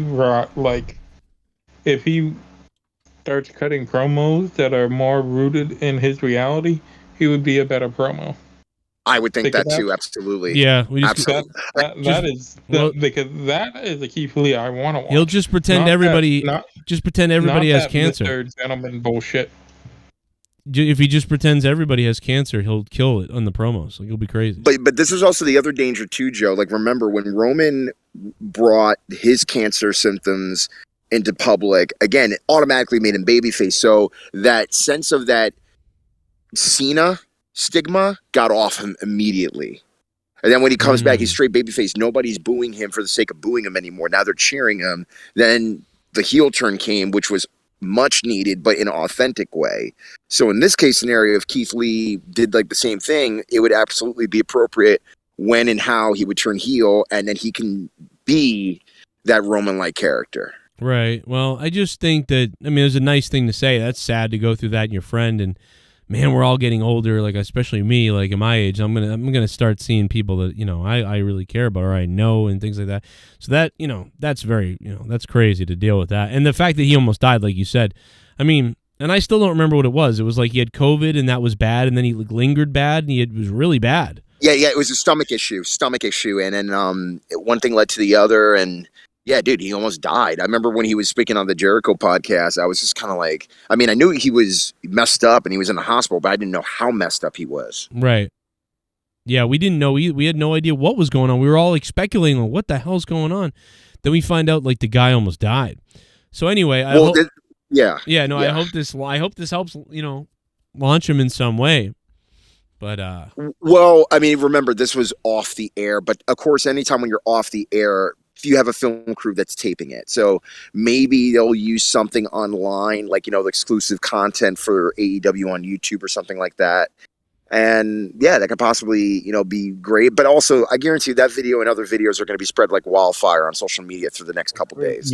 Every one of those people had a camera phone recording. Yes. Well, that's what I'm saying. It's going to be spread for the next couple days. I believe he's going to be trending possibly in the morning. And it's going to be talked about on every major wrestling podcast and news network. So, yeah, man. And it's cool that we get a feel good like this. I mean, again, you could say that, Hobbs and, oh my God, blanking out on his name. Starks. Yeah. When both of them should have gotten the straps. But again, no, even without the straps, they're still over right now. I'm shocked that they didn't get him, to be honest. I thought they will.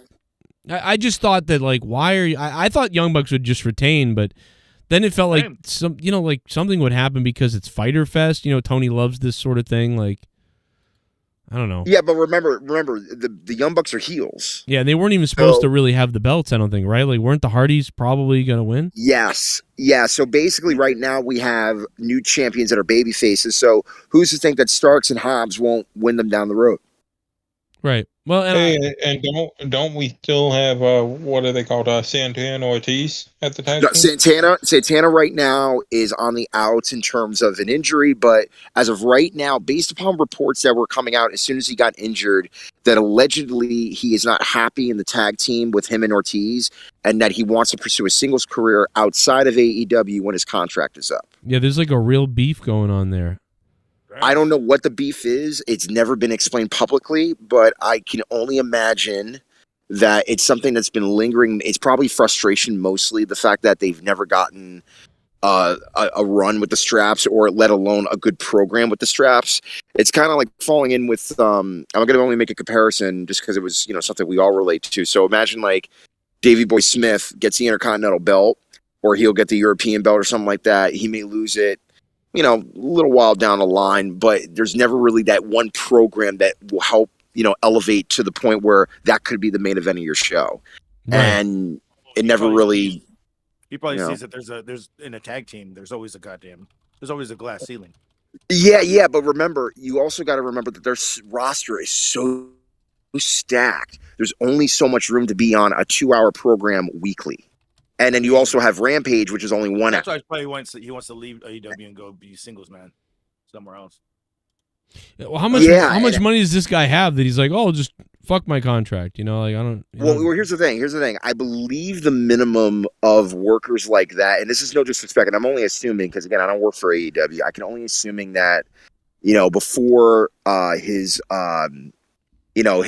monthly income from merchandise or whatever it is that he had, especially when he was in Inner Circle, it's probably like before all that, maybe 5 figures. I don't see him making 6 figures, especially since he's never had the strap once. And is even remotely that tag team currently ever was in the upper mid card. It was definitely like lower mid card. Yeah, I don't know why he would leave though, because if you're making $80,000, $90,000, $100,000 in AEW, what are you going to make on the indies? 50? Well, again, he can reinvent himself. I mean, he can go to he can go to these smaller places like Impact or NWA. You probably won't make the same amount of money as, let's say, a Zack Ryder, aka Matt Cardona, because he's got a lot of other places that he works for. But I mean, he had to drop belts because he got injured. But I'm just saying, in the sense of making money, I mean, again, anybody can make 6 figures on the indies if you know how to A, communicate to the audience who and what you are, and B, can you be consistent at it? So anything is possible, but again, he would have to rebuild his entire persona. Yeah, because right now because for me, word association, you say Santana, I think Ortiz, Yeah.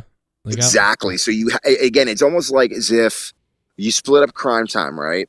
And then all of a sudden, like or even Enzo and Cass, like you break up that and you're expecting Cass or Shad Gashard to go above and beyond and become like that monster, well, whether it be babyface or heel. God split him up. I know, and it's still sad. I mean, the fact that he put him in the Hall of Fame this year was the right decision because we all wanted him last year, but we already knew that it was just too close. But wait, is he in the Hall of Fame, or did he just get the Warrior Award? The Warrior Award, yes, it gets you into the Hall of Fame. And you know what? It's so funny. I was just thinking about this the other day because I remember watching some clips from the Hall of Fame just this year, and I gotta say, man, like his wife is like I've read a couple of her Instagram posts and stuff like that. Dude, she's one badass woman. Whose wife? Shad Gaspar's wife. She's one badass.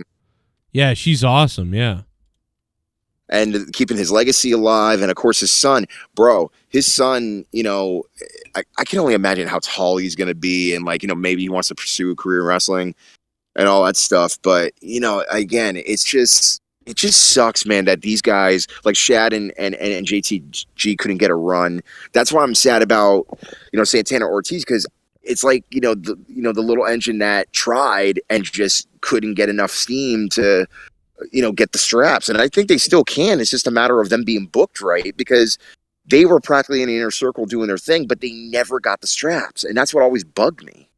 Can somebody, for the love of God, please tell me what the fuck Santana's full name is and Ortiz's full name? Well, I don't know. We're literally just saying Santana and Ortiz. Yeah. And I'm like, well, which one's which? I don't know. Well, no. Right. So basically, I don't know. I mean, again, I'm not going to go on Wikipedia and do the whole thing. 'Cause I don't do I've that. been But looking for it for the past 5 minutes. the one thing that bothers me is that they call themselves Pride and Powerful, and I never liked that name ever. Same. I don't get it. Santana or Ortiz is fine. Yeah. You don't need anything else. Because remember, I believe, if I'm not mistaken, they were part of the LAX in Impact. Yes. Yeah, LAX. Nope. They were part of that with Conan. And by the way, the new LAX. I remember that. Do you remember that one night where Homicide actually showed up to AEW? Yeah. Yep. Like, I'm about to say, I'm like, can you imagine if, let's say, they, Inner Circle split up at that point, and then you had Santana Ortiz, and then you had Homicide? And why don't they book me again? I'll come in there, Conan. I'll come in there. I'll take Homicide, and we kill someone in the front row. That'd be great. 187, bruh. I love Conan, man. I miss him in AEW. Actually, to be honest, I think he's maybe said to me. Here's the thing. I mean, he's working really hard in AAA, and he's made some announcements recently that he's trying to, and along with AAA, to come more into the States, kind of be like NJPW, work California, maybe work maybe Texas or something like that, and that would be great. But he even admitted in an interview that he spoke with Vince McMahon a few years ago about them embracing AAA in a bit more and do maybe dual shows or something of that nature. And Vince never truly embraced the Mexican territory, only just to come in every once in a while and not really recognize the sort of kind of quote unquote promotions as they once maybe did back in the 90s. Yeah, Vince with doesn't AAA really or CMML. Vince doesn't really recognize anybody else. That's never other than Rey Mysterio and maybe even Alberto at the time when he came in, but that's about it. Other than his newest secretary, that's all he notices. Well, that's another story for another day, which we will go in depth even more, especially tomorrow, because there's even more information that's coming out, and it is insane. Well, I think that I think if Ashley was still alive, she would be saying something to Vince. Oh my about God! Vince. What the Ashley, fuck is wrong with you? Wait, Ashley from the Diva Search? Ashley Mazzaro? Is that who you're talking about? Yeah. Oh my God, dude! I met her. I met her at WrestleMania 29 weekend. It didn't help. And oh my God, stop it, Joe! I'll smack you. I met her, and she. Now the Devils met her too. Oh, go ahead. We never actually knew, or as the fans or the public ever knew, what she had gone through until she actually came out with that information, and then about a year or two later, she passes away. Yeah, that's. I mean, so and remember, there's a girl friend of mine who once said, again, even when you go through a traumatic experience and you don't come out until years later, it's probably because, the trauma, but then also the shame and the guilt that you feel because you didn't do anything is why you didn't say anything at first. So, the shaming of people that don't give out information immediately, again, you don't know what they're going through internally. I mean, it's a trauma. Yep. Yeah, I get it. I know. I heard what happened, so and now I'm connecting the Vince thing to it. Do you think it could have been Vince? I don't think she did much with Vince, really, to me. I don't know, because again, we will never, as they say in heaven, we'll never know, because if that did happen, unless if there was a girlfriend of Ashley's that will actually come forward and give explicit details that actually coordinate with her time there, and they all add up, okay, fine. But again, no, you actually have to have some type of affidavit that doesn't have holes. Right. Yeah. Yep. But at any rate, I don't think it. I don't know why. I wouldn't want to really.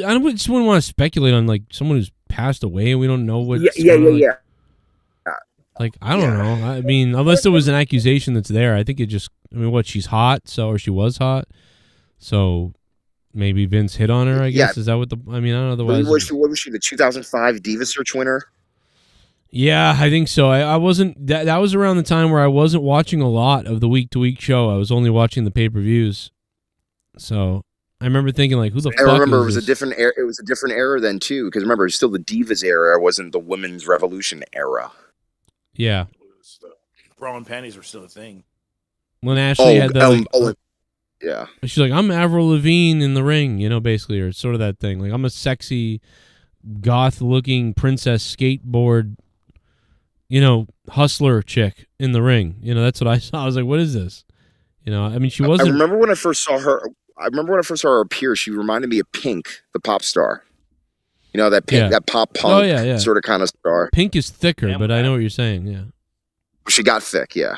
I knew she was gonna look like Miss Piggy when she got older. I was like, I would never date her. Oh no. Yeah, I was never into Pink. I was always like, Pink, ugh, she's got a deep voice, looks piggy. Break your dick off. I'll break your dick off, Joe. I knew she was gonna get big. It's fine. It's not bad. It's not that big. It's just, I just knew like that's not my thing. So it's like she's into women too. Like she's a trucker or something. It's weird. She looks like she eats mashed potatoes out of women's ass. Yes, exactly. Yes. Wait, do you remember the Family Guy episode where it was like Britney Spears at a buffet and her dietitian's like, I think that doesn't need gravy. That you're eating all the mashed potatoes. The cake was for everybody else that was here. I don't. Oh, by the way, speaking of food, Joe, I sent you on Messenger a very specific video as it relates to, you know, wings or chicken or turkeys, etc. Oh, let me take a look. Wings, chicken, or turkeys? Was it on Discord or Facebook or Discord? It's no. It's Messenger. Okay. My brain doesn't always process that. Like when someone says Messenger, I'm like, what? You met Messenger? What? What's that? And by the way, this is dedicated to all of the GTA fans that are out there because I can't wait for GTA 6 to come out. Here we might be one in of the the year characters might be a cop. In the year 2027, yeah. We got to get Joe to be a DJ in the radio. That could be fun. Yeah, put me on the radio. I totally agree. Joe should be like the DJ for one of the stations. Oh yeah. And then they could just play monetize this on station. That'd be great. Yes. But it's got to be like so. What the fuck is this? He's been to Clucking Bell. The chicken is a bird with a tiny brain. So soon he doesn't feel any pain. We shrink their heads and we breed them fast. 6 what wings, the fuck? 40 breasts, and then they're gassed. Cock-a-doodle-doo, we're psychotic crazies. Cock-a-doodle-doo, factory farming's insane. You fucking Mark! Good Lord. Dude, there's more song. More disturbing. We denied it all before our stock price fell. Come down to Clucking Bell. God, when is that commercial from? When is PA that? San Andreas. Oh, okay. Yeah, but what year was that now? 2004. That's right. Wow, I was gonna say 2006, so I would have been off. But there's more songs. Oh, I think yeah. there's like No, another edition. They're not done. You fucking Mark! You raised a piece of shit. Oh. Joe, you don't seem to be fond of the larger women. You ever bang a Seahawk? Jeff Hardy Driving School, thank you for the donation, man. What's going on? Yeah, there's a couple. You know, there's one big girl. There's one time, kind of a big girl. That's funny. Went to Clucking Bell. It was awful, man. She was pretty big. She ate the Clucking Bell. Man. She ordered everything on the menu. I was in a car, and I will say that I was in a car outside a house, and she was so fat. Like, I mean, she was fat. Did she have her own zip code? No, there was a nasty, slobby, fat, like just whale of a like gross person in the house. It wasn't her. It was like the next size down from her. But it was. Oh no. Okay. But I was loaded, and I was in the car with her, and it was just weird. And it was. It was like something at a beer fest. Yeah, like she was so ugly that I couldn't get it to work. I couldn't. I swear to God, I got to tell you this. This is I don't think I've ever told this story. I'm not gonna tell a story, but I'll just tell what happened. So, like I got this condom, right, and I put the thing on. I mean, it's not working. Like, I can't get there. Can't get it going. And I'm like really drunk, but also she's just not my. Like I'm like, what am I doing? And dude, I swear to God, at one point I said to her, we're in the car, and she's so jacked up too that she's like, I don't know how drunk she was or pretending or whatever. I don't know. But I was really loaded. This is like 06 or something. And I think I said like, I was like, I gotta go grab my drink. Or like I said something like that. I was like, wait. I go, wait a minute. I forgot my drink or whatever. And I just left the car. Now I had entered her a few times. But I just left the car and like I never went back. Penetrated it, and then you got right the hell out. I was like, I'm out of here. You know what? This is bizarre. This is I'm hammered, but I'm still like, it's like there's still something in me that's like, ew, get out of here. And I just left. I don't know what happened. Like, she stay there. I don't know what happened. Can you imagine her? Yeah, so you got to finish the rest of the track. Because I was pretty, I was a lot better looking in 06 than I am now, and she was a big whale. So I'm thinking about, what if I was a big fat whale of a guy, and this pretty decent looking girl was like in the car with me, and she's like, and then she was like, oh my God, I forgot my drink. I'll be right back. And then I would never leave. I'd be like, she's definitely coming back, right? Like, because like I went into the house, put stuff, and I got in my fucking car and took off. So Look, you took off right next to her? Yeah, there was a lot of cars actually. That's hilarious, dude. This is the funniest goddamn thing. I just thought of that. I may have never told that because I may have not remembered it until just now. That is hilarious. So in the next part of the track and the next part of the song, it gets even more like disturbing, and I can only imagine Ric Flair endorsing it, especially since that the Wings is going to be a staple for the next couple weeks. Let's go. Let's go to the next part of the song, I guess, right, and see what else could be in here. Where is it? Oh, did I oh, here it is.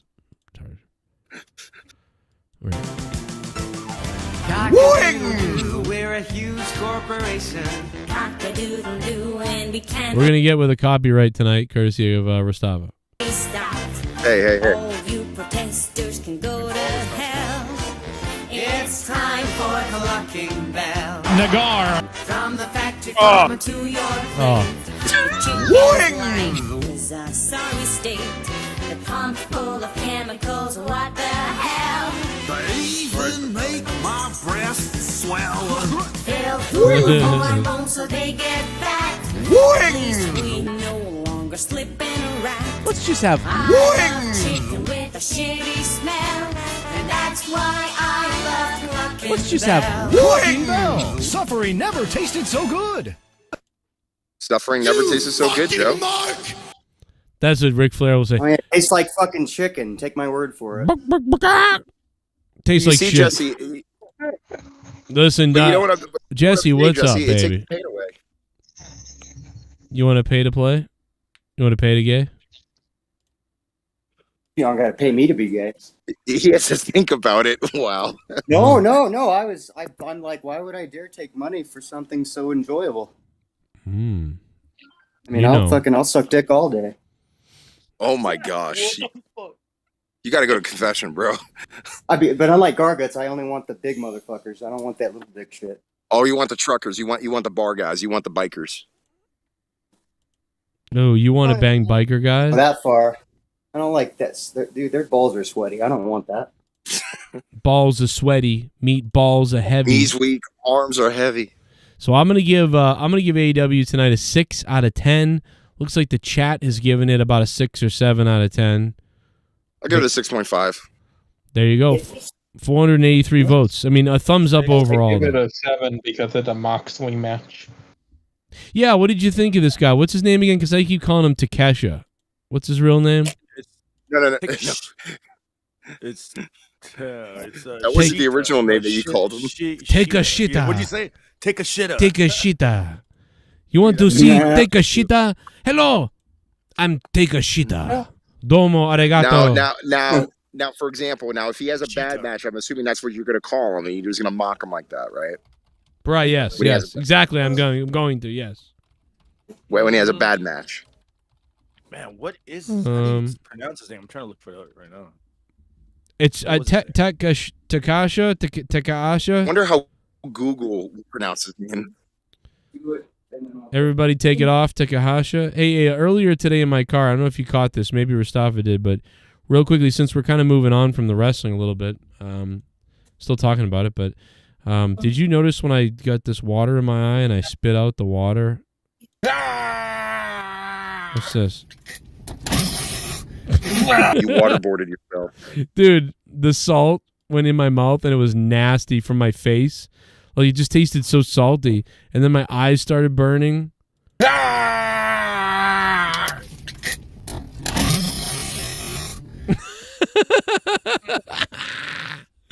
Dude, I spit all over my dashboard. Oh, Leah's dad is going to end up seeing this. I swear to God, sometimes he does peek in and watch me. That'd be so funny if he came in and was like, "What the fuck are you doing in my truck, spitting all over the place?" What are you doing to my daughter's life? No, it's my it's like we were gonna get a truck to share, so he went out and got it and was like, "Here, you guys can use the truck whenever you need it, and I'll use the truck whenever whatever." So it's kind of like it's his truck, but it's like it's his truck, but he lets us have the truck. So Takashita. It's a truck with benefits. Yes, we have had sex in the truck. What was that? When you flip out in the car for the $100 bombs, did any of your neighbors just walk past your car and look at you like, "What the fuck you doing?" Did that happen? That'd be awesome. Did that happen? No, I'm asking you. No, I didn't see it. I wish that happened. All the salt from my forehead's burning my eyes. Ah! Whoa! Here comes another one. I mean, I'm on a phone. Here it comes. Holy hell, man. Back to back. I actually was shocked. I could not believe people were dropping $100 on my phone stream. You got to do that in slow motion. Oh. You got to do that in slow motion now. You got to just. Oh, it was more than one? Yeah, there was $300 bombs while I was on my phone today. That's fucking dope. It was pretty cool, man. Like, because I couldn't believe that was going on. But yeah, I was now I'm waterboarding, it sounds like. Oh, slow motion for me. I can't believe nobody could even see it. I was like spitting it all over my face and everything, and nobody could even see it. That's nasty. Dude, that sounds fucked up. You nasty. Are you like motorboating? Non-existent. Yeah, dude. This looks like what Joe said. Yeah, his audition. His audition.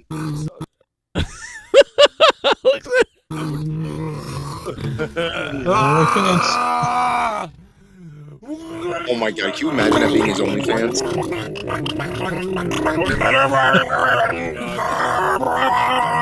Dude, sound like you're sucking a dick and they're just like... What am I doing, dude? Dude, the fucking shit is flying back and forth all over my fucking face. It's his audition for Jackass. This is my... You could gargle. No, this is... I'm going to have a new show called Retard. I'm auditioning for that. Gurgle, gurgle. Ah!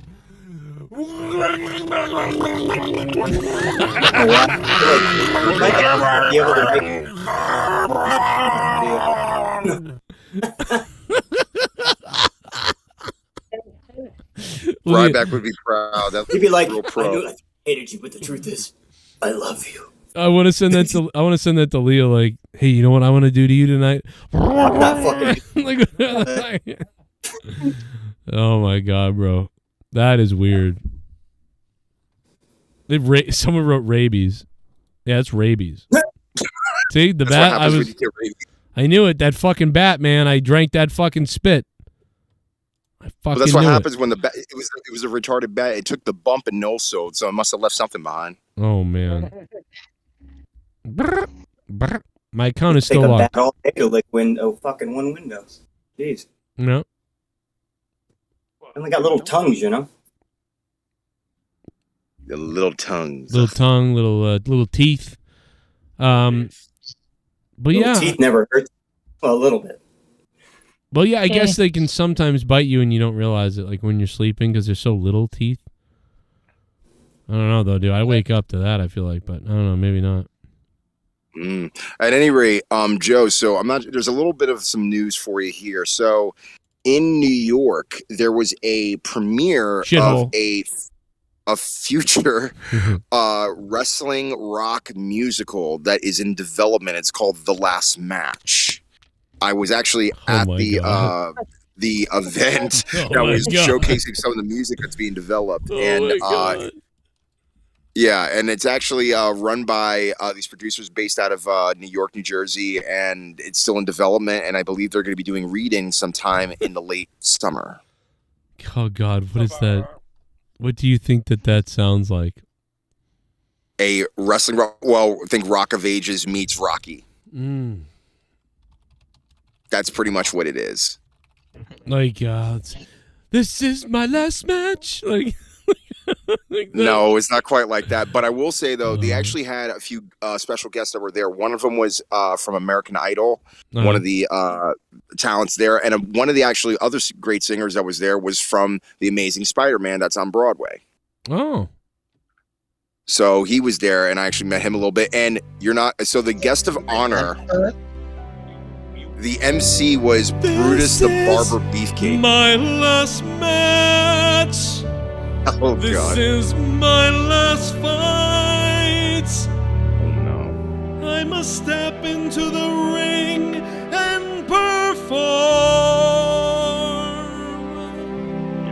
This is my last match. He's gone. He's done it, ladies and gentlemen. He's done it. I will give it all to you.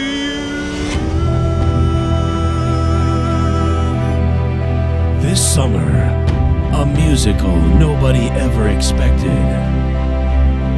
Professional wrestler. Hero. And even if I have to bleed, even if I have to blade, even if I take a chair shot to my skull, I will have my last match. Coming to a theater near you. This summer, live on Broadway. Last Match. Dude, I mean, like, I can't wait. This is going to be a fun musical. Dude, I'm trying to get in touch with you with the producer so you can have an interview with them. Oh, okay. Can I sing him that song and tell him I should be in the play? You can actually send them the clip, and they will look at that going, either this guy can either audition, or we're just going to just do the interview and say that we just said that he auditioned and did. Let's do it. I like it. I like what we're doing. You get in, and it's based in and by the way, it's based in the 80s. And the special guest of honor, as I said before, was Brutus the Barber Beefcake. He flew from Florida just to be in New York. Wow. Oh, so wait a minute. What, is he like a consultant, or he's going to be in it, or what? No. I think he was just emceeing. Because remember, the guy who's a friend of mine, he runs a promotion in Jersey. His name is Tommy. He runs ISPW. And their mainstays are both Maven and Danny Doring, who I believe now goes by Danny Morsi, and a wrestler for the belt. But yeah, it's pretty much. And Tommy runs his own 80s convention, wrestling 80s convention. That's pretty cool. Oh, you know who would love that is like Teddy Goods out here. He loves that stuff. Yeah, we'll probably get him booked. Who knows? He might go to. He probably goes to that and has something to do with it. I mean, he's so nuts about that stuff. He's crazy about it. Dude, Teddy Goods. You raised a piece of shit. Whoa. Joe, that heifer you mentioned earlier, do you happen to have her number? Fat chicks go down like Keith Lee on a plate of chitlins. Moolah's old dead clitoris. God. Oh my God. I don't have her number. I don't even know her name. But, dude, I know she was. Let me tell you something. There was a nasty hippo, like a horrible pig, at this party, and she was disgusting. She was, and this. For the first time in was this? Whoa! Oh, Todd Fair! It's raining man! Hallelujah! It's raining man! I'm gonna go out. I'm gonna let myself get absolutely soaking wet.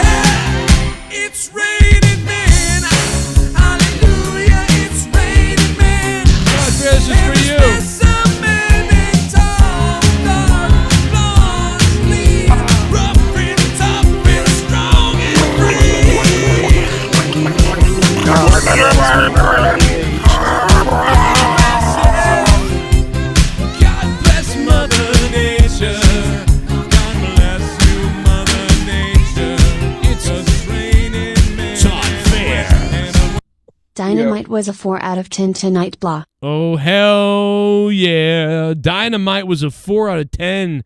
Damn, I thought I was hard on it tonight, but Todd Fair did not like. I get it. Holy shit. Yeah, man. Well, I want to give it to DWELSH because Todd Fair did a super chat, but I gotta put them tie, man. So DWELSH and Todd Fair have now tied. We have co-champions. We have co-champions right now. I know we got to break this up. Somebody break this up. This ain't right. I don't know what. Wait. I have an idea. What's that? I have an idea. Sudden death. All right. We got to do sudden death. Now, anybody who donates would go to whomever, who's tied up or whatever, and whoever gets the most points within a certain amount of time, let's say like 5 minutes or something, they become the champ. Yeah, I'll give it whatever. I mean, you know what? To be honest, if nobody donated the whole rest of the night and Todd Fair sent $5, I just give it to Todd. Or that's the deal breaker. Well, that's what I'm saying. In 5 minutes, you have to do it within a 5-minute duration. I get it. I get you. Yeah, that might have to happen. So a countdown. We need 5 minutes on the clock. Might have to happen. To break this up. But right now they're co-champions. We'll see what happens. That's crazy. Todd Fair, thank you, man. But yeah, 4 out of 10 from Todd. That's not good. Well, the reason being, Joe, is because we're trying to fill up your stockings a little bit more for this Christmas in July. You feel me? Do a little basketball dance off the concrete. Whoa. See what I mean? I'm just so sick of you little meth head devil worshippers. I'll be honest, I'd like to take a big bite out of your face. Go ahead and do that. Robbie. Saw the Keith Lee story earlier today. Yep. Probably an unpopular opinion, but it seems like this guy has non-stop problems whether it's with WWE or and can't be relied upon. Well, wait a minute. You saw hey, what up, Robbie Hyde? You saw the Keith Lee story, but what does that mean? Because I mean, they just gave him the tag team titles. I mean, so what was the exactly? What's the story? Mean? Tell me. Do you know what the story is? Because I don't understand. No, this is even confusing me more because it's like, look, if they didn't feel like he was reliable, they wouldn't put the strap on him. Yeah, I mean, I think some fans out there think he isn't and stuff like that, and wonder about whatever. Why is whatever? But I mean, dude, Tony Khan is blowing him in a photo. I mean, the guy loves the guy. I mean, this is the other reason why. Again, people like to criticize Tony, and for little things and here and there is rightfully so. But it's like it's his company, it's his ice cream store, and the funny thing is, you're still going to watch. It's his ice cream store, dude. Well, I mean, again, we have 33. Well, actually, they got more flavors than WWE at this point. Yeah, but to be as it may. And by the way, just watching AEW just alone on itself, it doesn't feel like a chore. Oh yes, it's so much easier to watch AEW. I mean, sometimes even on its worst day. Yeah, it's like, dude, even when I'm sitting there and I'm thinking I'm kind of bored, or I'm not bored, but I'm like thinking like, oh, I don't really like this, or this isn't that great, but I never think, oh, end me, or like this is terrible, like it's always, it's just never on that level of WWE. Like Joe, I remember you were not even ranting, you were just like literally on your last legs on Monday, and I can literally see you just being like, why the hell am I doing this? Well, again, as reporters, we go based upon what we see, what we're used to. And yes, you compare and contrast, but remember, WWE and AEW are night and day. And, however you feel like, which one is the other is your prerogative. But at the end of the day, it's like, they're just two completely different products. One's an entertainment product. The other one's a, pro wrestling product. Yeah. And it's just, I like both, but, I would say it's arguable. Dude, even though what is that? Danny, you speaking? You sound like a robot. Do you realize that? Thought he was underwater again. Are you okay? Is that weed really kicking in that bad, Dan Kennedy? Sound like he was calling in from the Jack in the Box. Fucking. Are you okay? Drive through. Is he okay? He's probably just his shit's always fucking up. Oh yeah, he's fucked up. Yeah, even though Raw was boring. Even though Raw was boring the other day, apparently it was boring. It was fucking fun for the wrestlers because they all went out and got drunk afterwards. Did they? And my buddy ended up running into Matt Riddle and fucking he was on the show for like 30 seconds. Here we go. I'm serious. You want to see it? No, really. So wait a minute. You talked to Matt Riddle the other day and you didn't tell me about this? I just fucking. You're a piece of shit. I would have led the show with. Garguts, you're a piece of shit. You're a piece of shit, He Garguts. was on the fucking show for like 30 seconds. He was off. He was at the bar, and the motherfucker. Yeah, so I was supposed to. and that's I the was time supposed to go to that's the time you call me. Send me a message on fucking Discord so I can come on. What did you guys? I'm like the biggest did fucking you guys, Matt Riddle fan, man. Did you guys harass him and say you should come on and smoke weed? Imagine if you'd got him to come on and smoke He weed. said something like along the line of that. He said next time you come through, we should fucking. I don't know. He said something about getting fucked up in an alley. Hey, I want to be the new Jeff Hardy. I want to drive in an alley. Oh no, my but God. dude, what's his face that does commentary on SmackDown? Like he constantly is like like a jock or acts like a jock even behind and just drink all night or whatever. So yeah, he's not, it's not a shock. Yeah, Pat McAfee, it's not a shock. That's awesome, Garguts. I wish I heard that. That's funny. No, yeah. Look, it's if you go to, I sent you the link, and if you go to like, there's a timestamp at the Getty League. It's me, Matt Riddle. I'm here. And then you were like, "Oh, yo, you just said diddle. That's weird." He's like, "I want to fucking rage." He wanted to rage? Jesus. I want to rage in the cage, man. Let me tell you. Diddle. He was fucking wasted. It was him, Theory, and I forgot who else was there. Rage in a cage, diddle the riddle. Yeah. Imagine getting them. Like that'd been great. That'd been funny as hell. Oh my God, that's funny. That is really funny. Bar, and I was just like, motherfucker. Chisel my nizzle, diddle my riddle. We went to the wrong bar, man. Let me tell you something. We went to the wrong bar on the right street at the wrong time, man. That could be a fun time. I mean, you could really. There's something going on up in space. There's something going on up in this What is place. this? There's something weird gotta happen. Oh my God, Todd Fair! Things are kinda He wants to be happening. the only What the champion. fuck is happening? Aliens, extraterrestrials. They gave me a shot. Nanotechnology. I'm not me. I'm gonna dox you, man. You're not you. I'm gonna kill you, man. I'm fucking crazy. Split I baked a cake for you, man.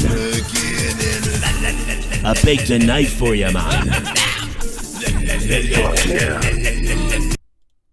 Oh my God, man. It's him. He's here. Todd Fair with the $51. Thank you, man. One of my favorite moments of all time is that time that fucking Scott poured that beer down his throat and like beer waterboarded himself to the "This is ground control to Major Tom." Like, dude, I don't know, that fucking, it's one of my favorite things ever. I don't know why. Wow, Todd Fair, thank you, man. You are now the only champion. Todd Fair standing solo, baby. What was that? Wait for DWELSH to come back. You want to wake the beaver? Is that what you're saying to me, man? You want to wake up the beaver? Bake me a cake, beaver. Bake me a cake, beaver. Bake me a fucking... The addresses, man. I got everyone's fucking addresses, I got everyone's fucking addresses, man. That's a hilarious clip too, man.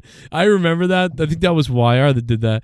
And he was in, he was in a bathtub, and he like broke a glass in a bathtub, and he's like, "I got everyone's fucking addresses, man." He fucking, oh my God, dude, he smashed a fucking beer bottle or whatever. Yo, Sean, what's up, dude?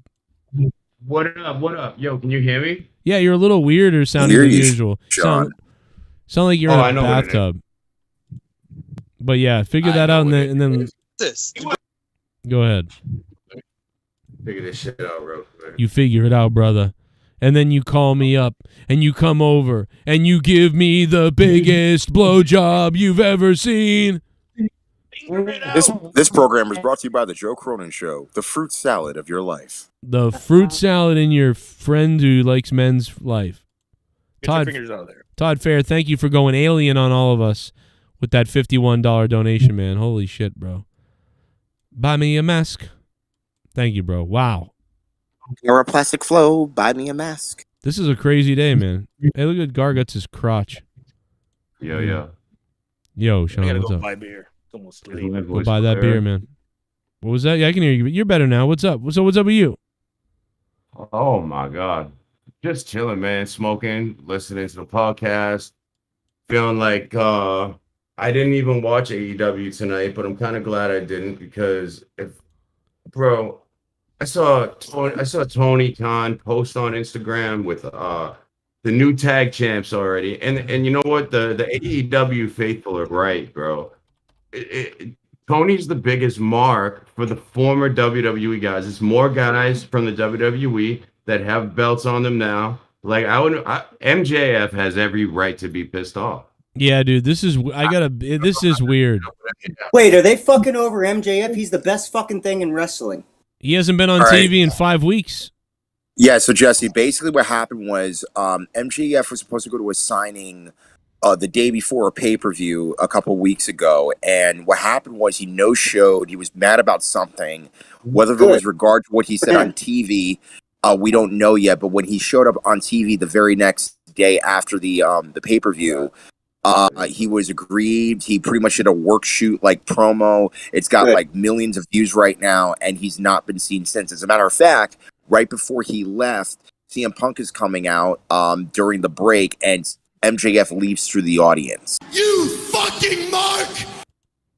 I know I am. So is Vince McMahon. Oh, I fucking love it, dude. He really is the best thing. Jesse, did you not hear his promo that he cut his last time he was Dude, on I AEW? don't mention any of this crap. You got to play it. Joe, they were going nowhere. That's why I stopped watching 3 months ago. You've got to go listen at some point, though. Oh, I will. I'll be hearing that now that I'm aware. Dude, I love MJF. Oh, he cut a crazy promo. He really is a prick or whatever. That fucking guy deserves everything because he's the best thing in pro wrestling. I will say this right now.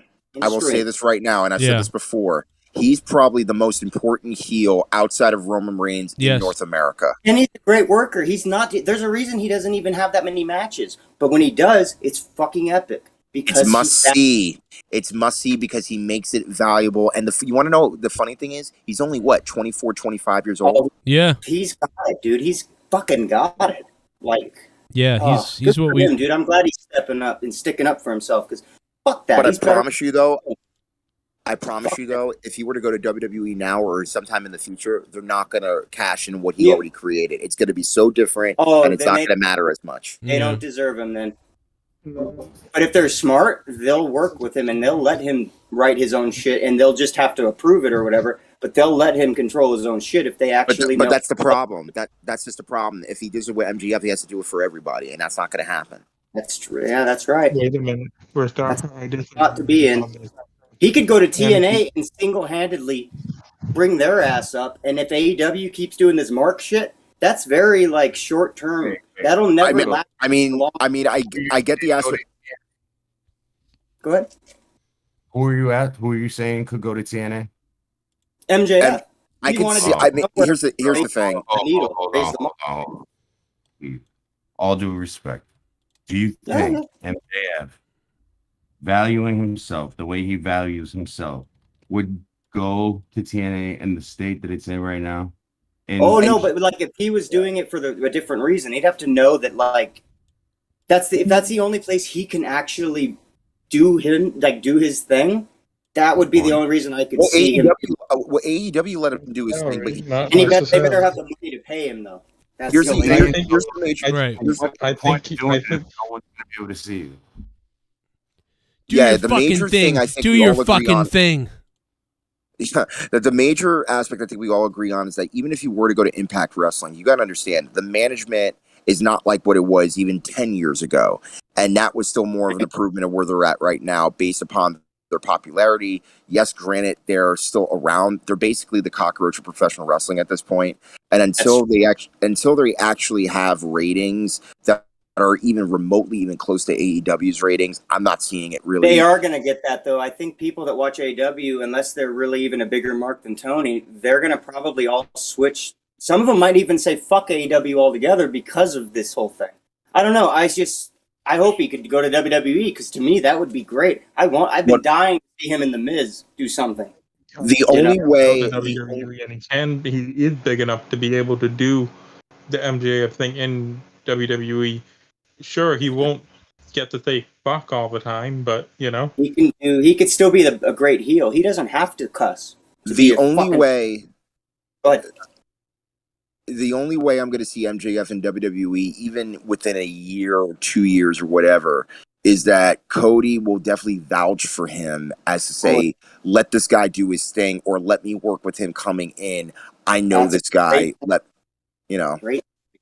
But again, Vince is not going to allow him to, you know, and even if he goes to NXT first, you got to understand that's also micromanaged too by Bruce Pritchard, and now Triple H is back. So again, But he's a needle mover. This guy could make fans. He could. I don't know. There's something about him, dude. He's got something that I don't know if even though Roman Reigns, all this shit, like he's gotten better. He didn't just have it. It had to kind of build. This fucking guy has it in ways that is a dying breed anymore. he's old school. Yeah, man. You can't He's buy like, that. you know, it's like And Gino. You can't teach that. Well, it's like he's like Gino Hernandez out of WCCW. He just fits the mold. He knows how to push buttons in the right way, and to the point where he's so old school. If he wanted to, he can make an 80-year-old with a knife come over that guardrail and try to cut him. Yes, fucking A, dude. That is exactly it. Fuck That's yeah. what I'm saying, and that's real heat, not cheap heat. I'll tell you what. If he wherever he goes, I'll be watching. I haven't had any inkling to watch AEW though. Even though he's been there, he'd be the only thing I'd be watching for. I guarantee you, Jesse. I made it, but he's even turned into a fart in the wind over there. I guarantee you, Jesse, the moment that he does come back, your ass is going to be glued on that first show back where he's going to cut a promo or I do see that something. promo. Oh, man. But, Jesse, do yourself a favor. Do yourself a favor when you get a chance to. Go look up that last promo he did, bro. He did so many F-bombs that they actually made an uncensored version on the air. And TNT executives, or actually, I'm sorry, Warner executives were in the audience that night. Yeah. He's already making shit happen, dude. I mean, But he's remember, he wouldn't have gotten that approved or anything that he had to say unless if it wasn't from Tony. That's why I said it was a work shoot. Well, good for Tony for at least knowing to do that. But man, he's got to fucking know that the way he's booked shit. Not that he's a bad booker, but you can't book as a wrestling fan sometimes. You got to book as a fucking promoter. And the best part about it is, guess what? He was never publicly fired. He was never publicly suspended. He was never publicly reprimanded or anything like that. He was, however, his T-shirts were taken down, and his profile, I believe, on the AEW website was taken down. But They crisped him almost. Almost, but here's the funny thing. If the fact is that they've not said anything and they're still considering him to be relevant and this and that. Negotiate like motherfuckers. They gotta be. Bro.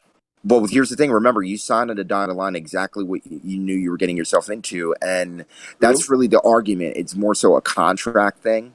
And I believe personally that it's all going to come down to money. And again, him talking about the bidding war for 2024 is both a work and a shoot, because I can see him saying, okay, I'm going to work the marks to say, pay me more because you're going to come to see me, especially when I become the world heavyweight champion, as he should. And then that piece of shit belt. Well, that's the thing. And the biggest part about it is, it's like, okay, by the time 2024 comes and you are the champion, what is Tony Khan going to be willing to do, whether it be making MGF more money, or the fact is that there's going to be more butts in the seats based on the fact of MJF becoming champion and organically getting more fans to boo him, because that's the goal of the heel. There's a lot of variables. Exactly. But that's the thing. WWE doesn't have too many variables that are authentic and that the fans actually want to gravitate towards. Granted, you have, a lot of the top stars, but remember, a lot of those stars are injured, just like AEW. That's why, again, you're seeing all these different title changes on different guys that you wouldn't expect. Yes, they're WWE guys or former WWE guys, but That's just to hold things steady until later. Yes. Like that doesn't really build anything up. It keeps it here instead of dropping lower, but it ain't building it up at all. At the end of the day, I remember, back early on in the year, we had Penta. No, not Penta. I'm sorry, Ray Phoenix get injured in the first Dynamite of the year. So a lot of people have been injured this year, and we're hoping that exactly, a lot of people. So we're hoping that going forward that everybody's at top health, because it's going to be a whole completely different scene by the time we hit the fall. Well, it definitely piqued my fucking interest, man. I think Jesse's now becoming a wrestling fan all over again. Look at I mean, look, I started watching AEW because of CM Punk. The only thing that's going to keep me watching is this motherfucker, because anywhere he goes, anywhere, I'll start watching ROH for the first time in my life because of him. If he does that, like, you know what I'm saying? Well, this fucking guy has got it, and he's the only thing I like that is organic, like, and is so special compared to everybody else. Now, Jesse, I'm not sure if you know Joe's stance about CM Punk. He's got like a love-hate relationship for him based upon certain decisions he's made in his career, or just the way that he comes off because, you know, SJWs or whatever, you know, like that when it comes to, you know, equal rights or rights for women in this case or that. And, you know, it's various different things. That, but whatever, he's still the most organic thing in wrestling, I feel like. CM Punk was a promise of organic, but it kind of fizzled out and didn't really do much. He didn't. It was suppressed. It was suppressed. Whereas MJF he's just, this guy can't help but fucking be a needle mover. He's gonna raise the watermark. MJF, when I was in New Jersey at the Prudential Center for Dynamite a number of months back, I think it was in September. It was the first Dynamite coming back to Jersey because that's originally where Blood and Guts was supposed to be, the original one. And that was the debut of Adam Cole and a few other different things. And I remember being in the arena, MJF cutting a promo. I guarantee you, and I'm the first person who will admit this because I don't remember this happening beforehand, I was the originator of the STFU chants for the AEW masses for MJF because I started that chant in the arena, and it was a slow build. And but the one thing that I do regret, though, is that last MJF promo or whatever promo was a few weeks ago, you had little kids chanting it, and that's where I felt really bad because I'm like, wow. We've been raising 11-year-olds for 10 years. Fuck it. Asher he's all right.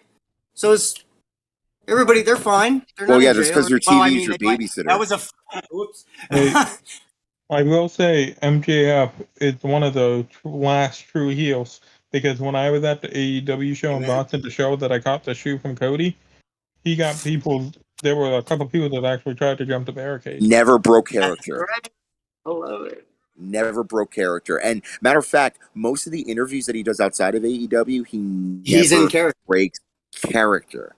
Yeah, I watched him with Sam Roberts recently. I think it was an older interview, but when I watched it, I'm like, this fucking guy he doesn't stop. He's always he's doing what wrestling did way back when, even before the Attitude Era, where you're like, is this fucking shit real or what? Well, here's the reason why. Here's the reason why. When you protect your gimmick and you live your gimmick and you believe your gimmick, you draw money.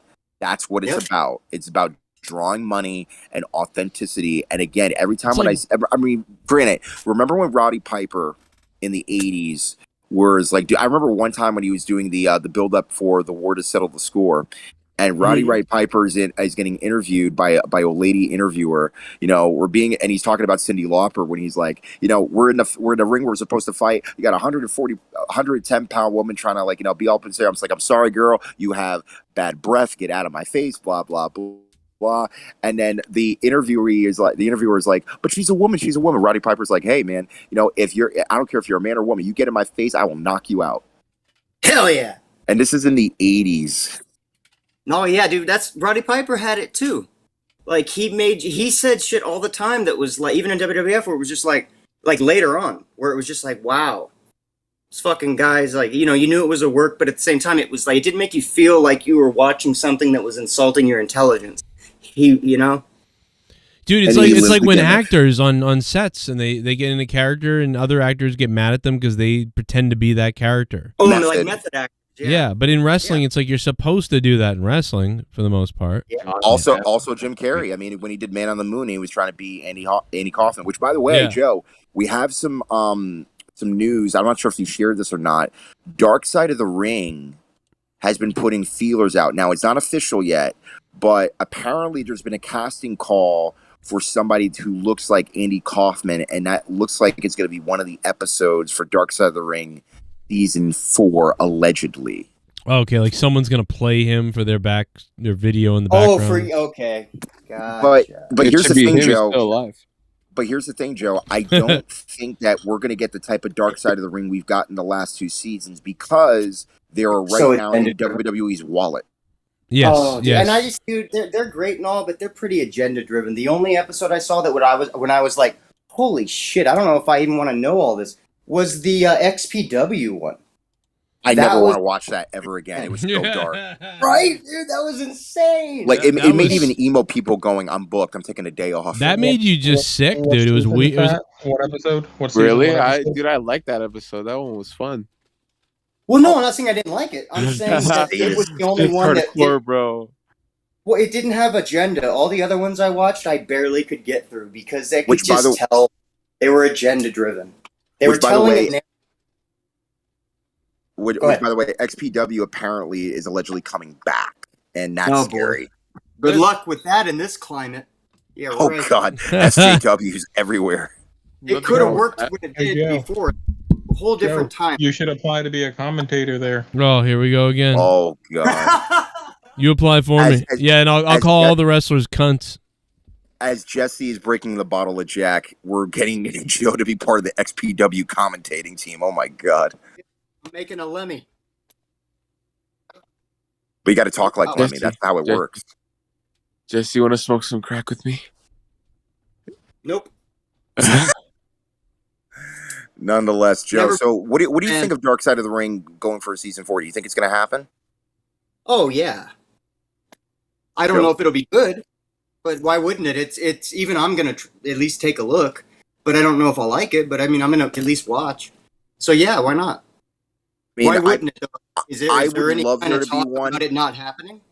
I would love to be one, but you got to understand. I think Jim Ross and even people like that, definitely not Ric Flair, especially after the tarnishing of Oh, his name and yeah. stuff like that. Because there's going to be a lot of people that have been in previous seasons. Because again, I think by learning from the third season, there's just certain buttons you just don't push, even despite that it's in the right. Which again, I believe that flight attendant absolutely deserved to tell her story and was much needed. Oh yeah.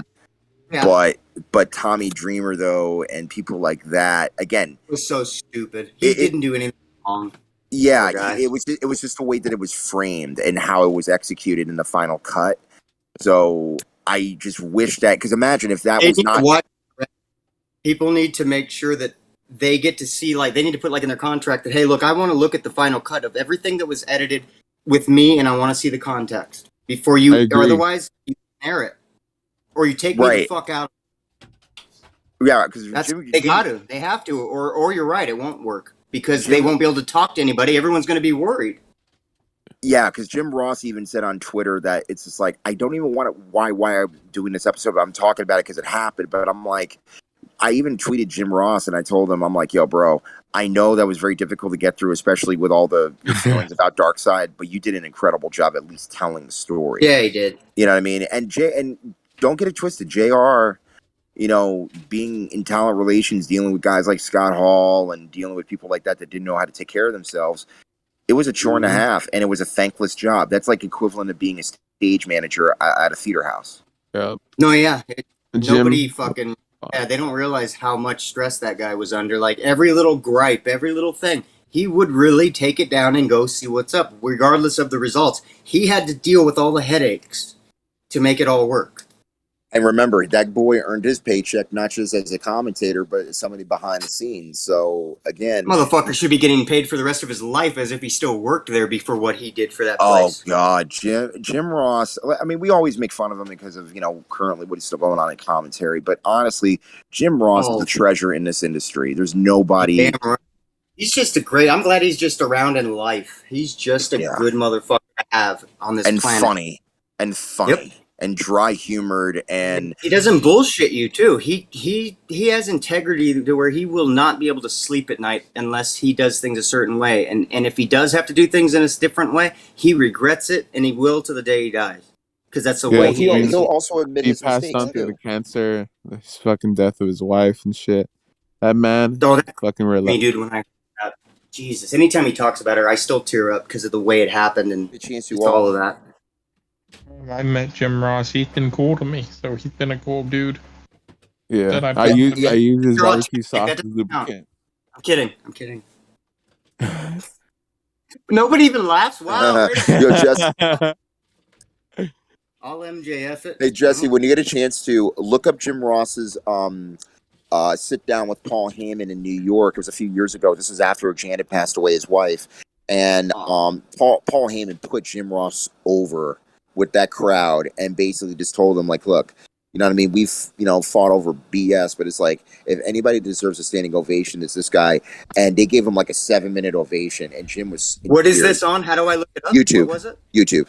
No, but I got that. But like, do I look up just Paul Heyman? Paul JR? Heyman, JR, I think it's 2017. Yeah. Okay, gotcha. When it comes to the dark side of the ring, what other dark stuff will they be talking about? Oh, dude, I want there to be one about Adrian Adonis, Roddy Piper. We still haven't done. There's this episode I wanted them to do about Rita May, the female referee that is now being talked about in the news again. But again, they're in WWE's pockets, and they only have so much, wiggle room.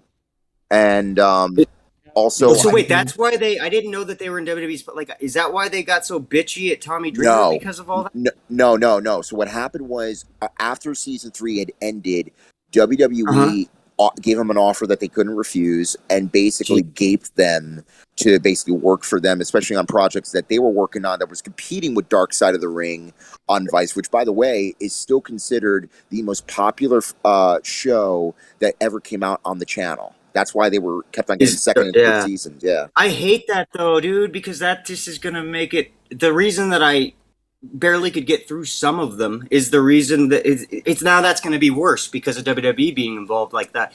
Jesus Christ. It's always about the fucking money. Nobody has integrity It's anymore. always about making a move for money. It's making a move it's making a move, and it's money. And Vince most likely will be and Vince most likely be the executive producer of the show, which will taint it even more because as executive producer you get more residual income. Vice is already, like, I know Vice comes off as, like, we try and get to the real bottom of it, like, we're really in this for the story, what's really going down. But, they've been fucking a little bit on the, the far left bullshit, whatever. They're as agenda-driven as anyone else, and it's a shame, because they still are the closest thing we have to, like, the truth, but they're just so tainted. That channel's tainted to a degree. They're just not as tainted as other channels. Right, they're a corporation, but they're not like an evil corporation that's trying to be like the New World Order. But they're still part of the evil plan. Like that's what sucks. What? Kevin Dunn's name's gonna be on Dark Side of the Ring now. Oh my God! Can you imagine? Can you imagine, Joe, his name being in the end credits? Well, there goes Jim Cornette doing anything with. Or wait, did they buy him out too? Well, they kind of stepped away from Cornette too a while ago after he got canceled. I haven't seen him on there since then. Because of the fucking fried chicken? Oh, fuck I swear to God, yeah.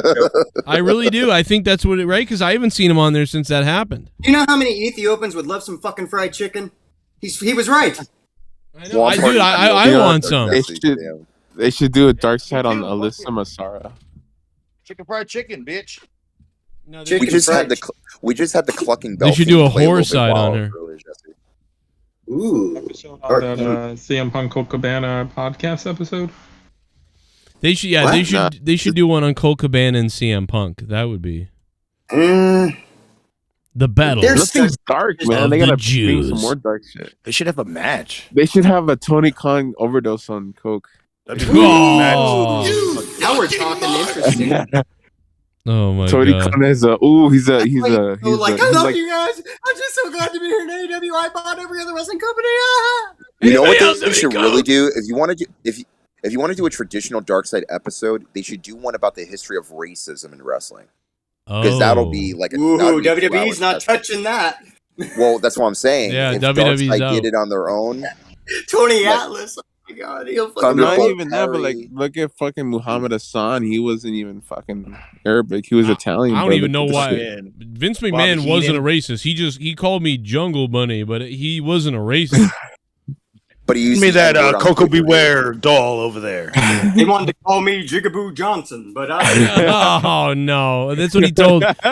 No, you said Jungle Bunny. What the fuck? No, that's what he wanted. Jungle He wanted who's the guy at the time? He wanted Bob Backlund to call me a Jigaboo Johnson. Shit. And then Bob Backlund refused to do it and left. Chic. If you talk about a fucking sad story, that motherfucker hasn't been able to walk right in 15 years. Granted, he did a lot of drugs, but they didn't take care of him, and he never thought that was going to happen.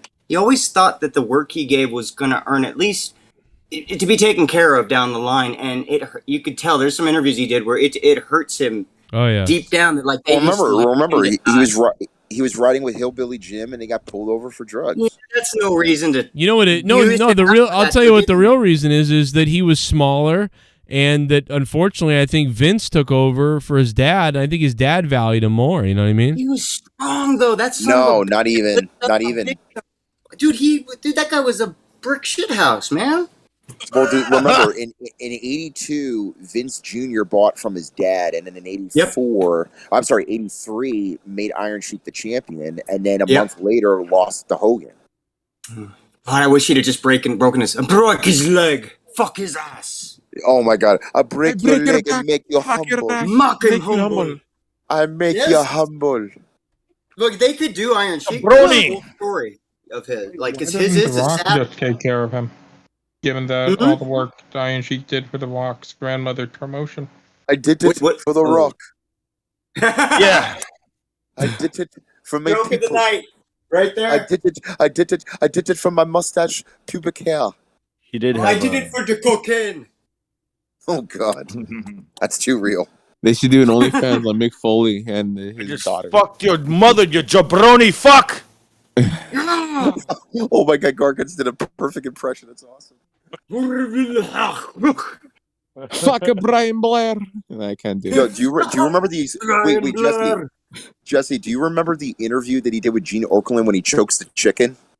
Yes. Oh my God, and it was never filmed on air. He kissed a chicken. He choked his chicken. He choked the chicken, and then he slammed it right back in the cage. And you know, I mean, Gene, he's as quick as anybody. Oh, well, I never. Oh, let's be honest. Let's be real here. What did he say? Oh, be serious. Like, I wonder if it would be animal cruelty if Joe choked the chicken. Just put rose-colored sunglasses on your dick. I got a Dark Side of the Ring episode they should do. Terrible gimmicks. Terrible gimmicks. That would be about a 30-minute They're all episode. terrible. No, they should do one on Alyssa Massaro though. Fucking. They could start with Shockmaster. Mantar. Go to Mantar. No, Cockmaster. I know we're talking about chickens, but the Red Rooster, that fucking guy, fucking is so rooster far shit. ahead of what they did with him. Like, that guy was way better. Hey Joe, will you choke a chicken? I'll choke your chicken. Hey, he was about to raise chickens. Stay away from my chicken. Yeah, what happened to that? A couple months ago. My last match. I'm sorry, I'm just kidding. All right, I won't do that again. My last chicken, I'm choking it to death. I hit my finisher. Is Iron Sheik dead yet, by the way? I don't know. No. They did one on Ultimate Warrior. Or still on Twitter. Right? And Macho and Stephanie. He's still on Twitter bitching and yelling at people. It's great. But it would that and make you humble. Make you Crystal's humble. still coming again. Crystal coming again? I mean, that bitch is always coming, man. She's always like coming and shitting and pissing. Never piece of shit. Shame we never got that dream match of Andy Kaufman versus Style Drop. We need a Dark Side episode on Katie Vick. Versus who? Dude Drop, yeah. Oh my God, it's Dark Side of the Wings. Dark Side of the Wings. So are they black wings? Don't eat those. Oh, maybe they might be. Have to make her look like cellulite with feet. Right. You know? That's nasty. Black wings. That would look disgusting. Cottage cheese is moving. Racist. You said that. I didn't. No, you did. You said that would look disgusting. You said that.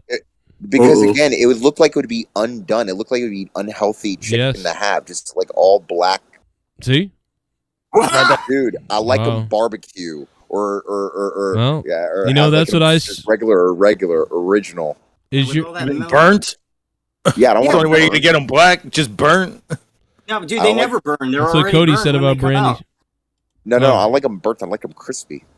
Crispy them up. The They should call it the self-destruction of WCW. There's been so much done on that. Yeah, we That don't would need even that. be fun. We don't need that. Come on. Yeah, it needs something Unless it's spicy, done in a new way. You remember that back in in like, you remember back in that like 02, 03, 04, 05, 06, there was like 50 DVDs about all that stuff like constantly. Oh god, I love the one about the Warrior. That was great. I'm surprised he ever fucking came back for even before he died, even to doing that goddamn Hall of Fame. Like they buried him. If I was the Ultimate worse Warrior, than he got buried after he died. They buried him even more. if I was the Warrior, I'd be like, I'll come back if you can dig up Bobby the Brain Heenan so I can kill him myself, and then I'll come Dude, back. he's just stroking his fucking skeleton. That pops off. Bobby shit Think on about him this, bad though. in that. I think the Warrior died a long time ago and nobody realized it, and they fucking brought him back like Weekend at Bernie's, and he had one weekend just to fucking party hardy and reconcile with everybody, and then once that fucking weekend was done, he'd fucking just collapse in the fucking hallway. Yeah. Same thing like There you Hunter go. the Crusher. You know how hard that was to do with my fucking back and hips, and I just did it. The Bernie shit, just We can't see shit. It looks like you're fucking. It looked like you're Mike Kell for a second. oh Jesus Christ! I can't even weekend at Bernie's. He's he dead. Can't even. Whoa! No, actually, he survived. He almost died. Legit. Michael's dead. Rest in peace. COVID can't take any of us out. We've been dying for years. Good Mikhail's try. Larry Funk. Oh goddamn, Joe! I can't even get wrestling up here. It's all static. Damn it, Jesse. Damn it, Bobby. Damn. Yeah, but I don't get why they would do a season 4. Like, what else is there to cover, really? Yeah. Oh, there's a lot to cover, but who there's cares? too Because much to WWE's gonna make it terrible. It's No, not there's going to too be much as to good. cover. Yeah.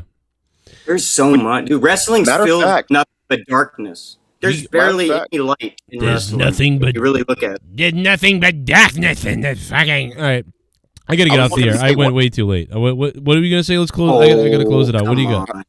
We're You're gonna have to rolling. you have to interview those guys. We are rolling, but we gotta roll on a Friday night, not a Wednesday night.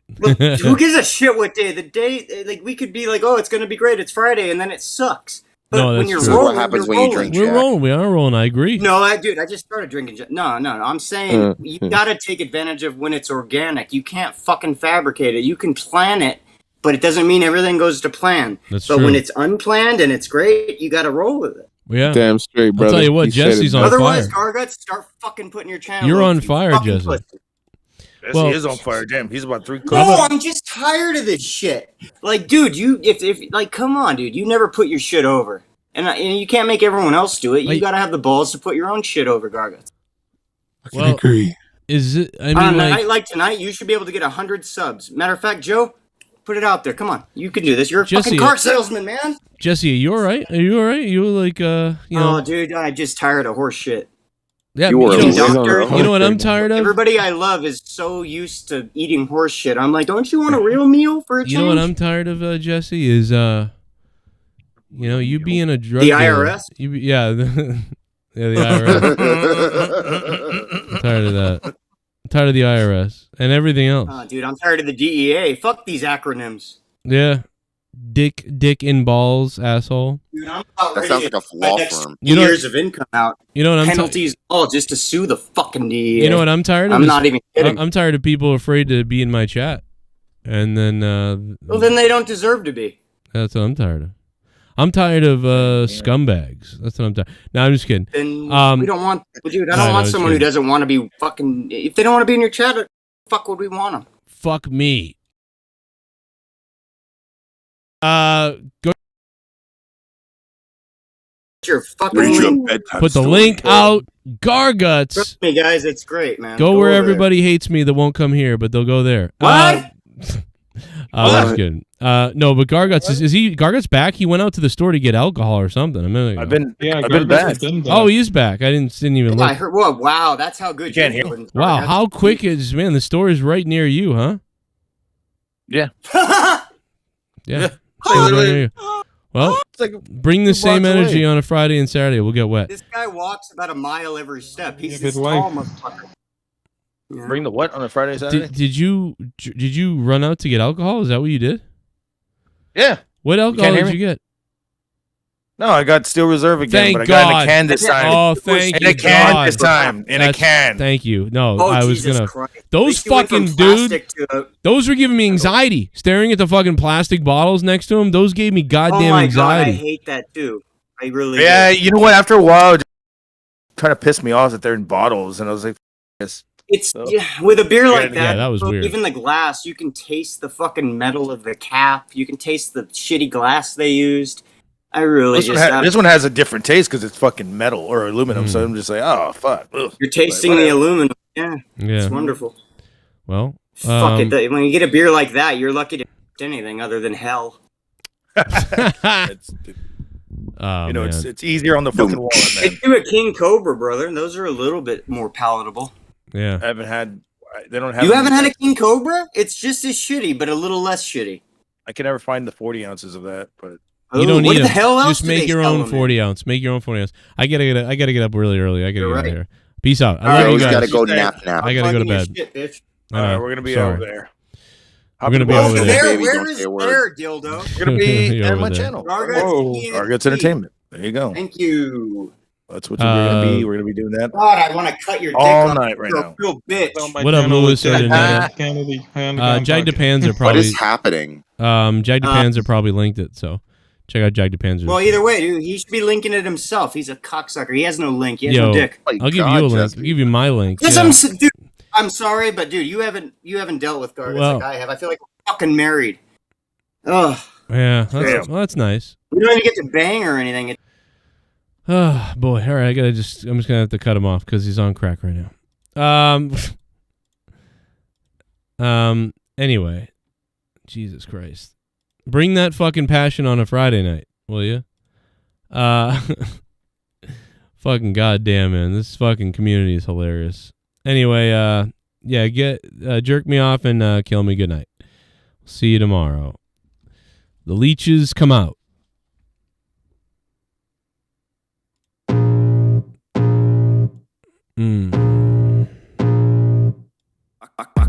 I'll see you tomorrow night, Thursday night. I don't know what I'll do tomorrow night, but we'll see. Oh, who knows? I'm not sure.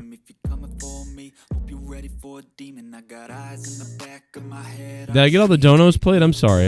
Dark Side of the Wings, thanks for the donation. Todd Fair, Rob Hyde, Todd, Moolah's Old Dead Clitoris, Jeff Hardy, Von Erichs, D. Welsh, All Whore Ford, 312. I don't even remember hearing that one earlier.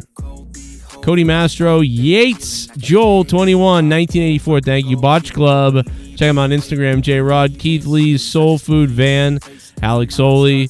Michael B. became a member of Randy Viper, Mr. Pico Boulevard, and of course, the big ones came in from Todd Fair, who took over DWELSH and became the digital JCS champion.